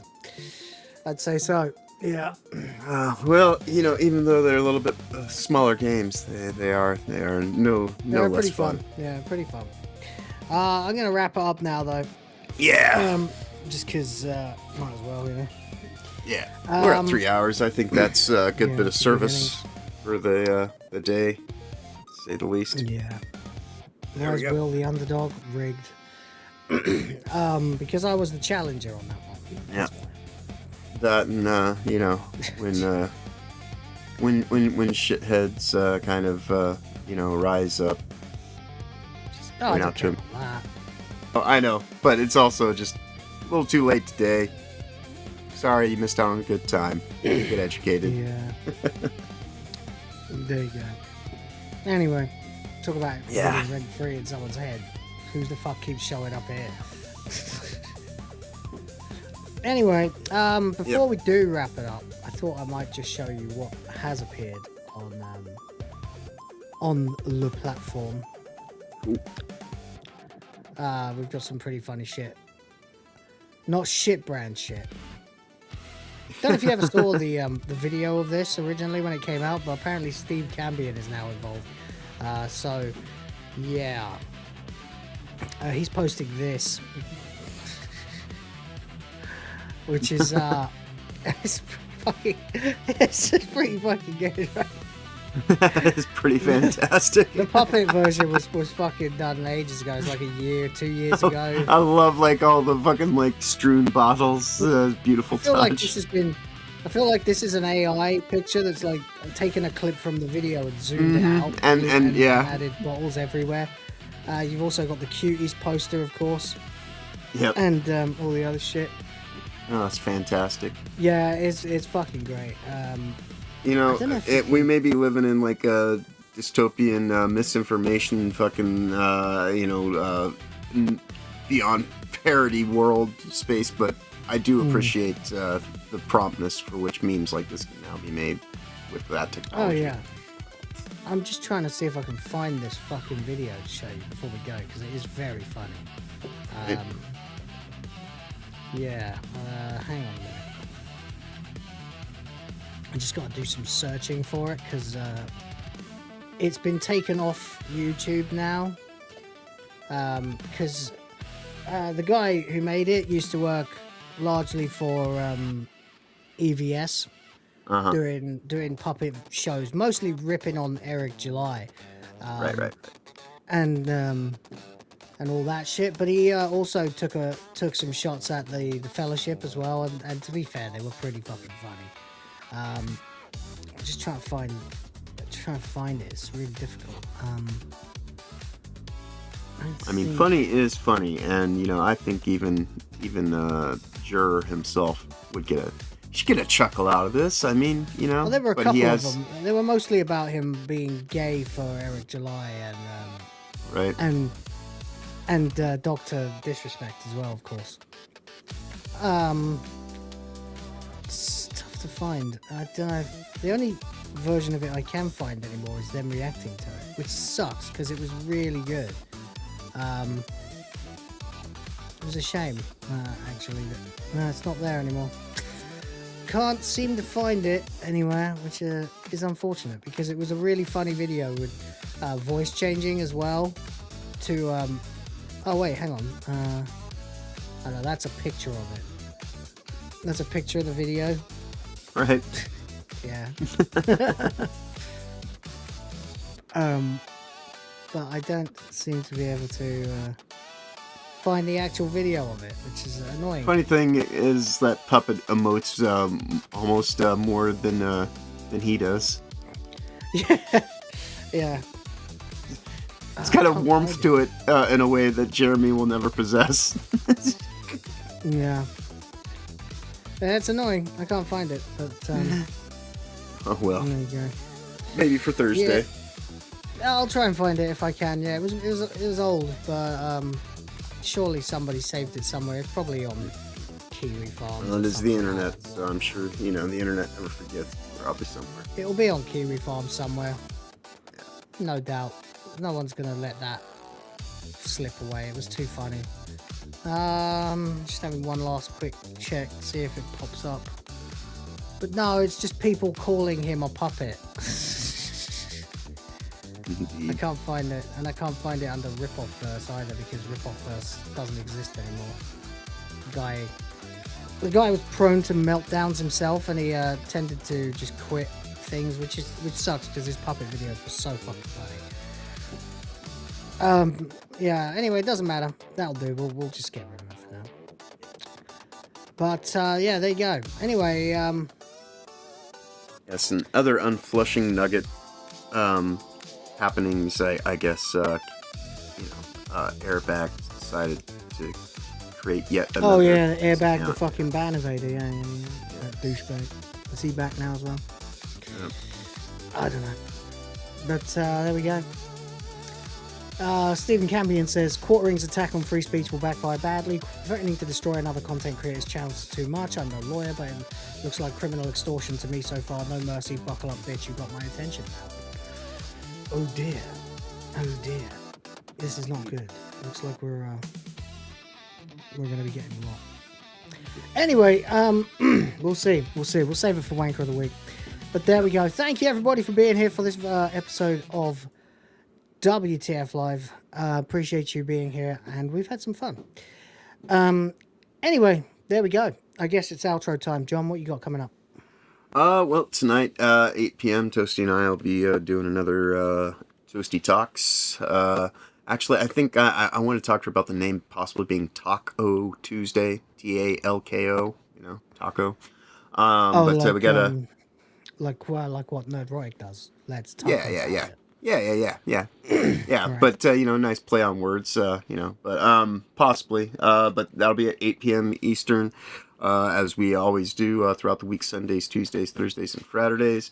Otherwise, I'll be back here 11 a.m. Eastern, prospectively, for Wanker of the Week on Thursday, along with Toasty, and hopefully Rhoda's feeling better by then, and you, of course, since that's your channel. And you can always find us here throughout the week, roughly at 11 a.m. Eastern, provided all things are working. Tech issues been crazy the last few days, but weeks, months, whatever, like our entire existence on this in this space. But yeah, of course, we always start here around then, and on the weekends on the Weekend Culture at Honey Badger Arcade at 11 a.m. Eastern as well. Right. But I do appreciate everybody who spent 3+ hours of their day hanging out with us. So, we appreciate all the donations, follows, subscriptions, and, all the support that's shown in all the various ways. And always a pleasure hanging out with you. But of course, that said, y'all have a wonderful week going forward. Of course, safe travels ahead. Be awesome as always. Yeah, great. Thank you everybody for today. Appreciate you. It was a fun episode. Got some interesting chatter. Everybody everywhere on X seems to be going after the quartering now, which is not a big surprise really, because he just went full Jarbo, and you never go full Jarbo.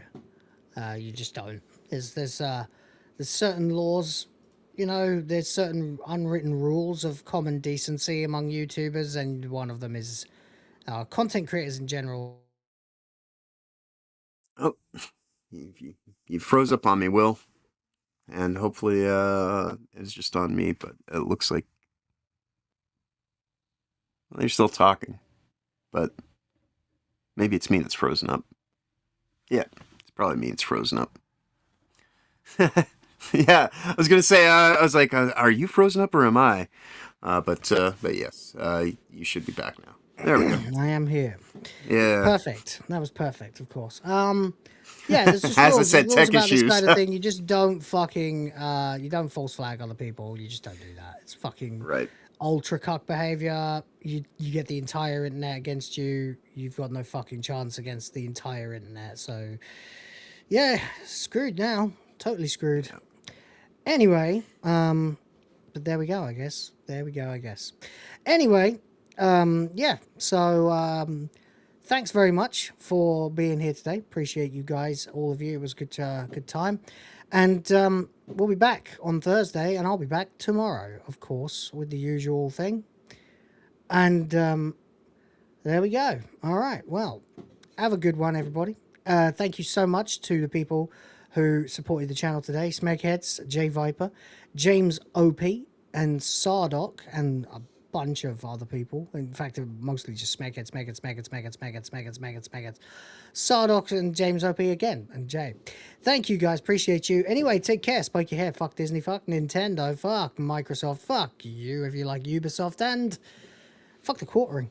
Yeah, piece of shit. Boys of the Fans will be back tomorrow. Question everything, respect the fans. Check out the Discord. The link is below. Credits them. Tatty bye.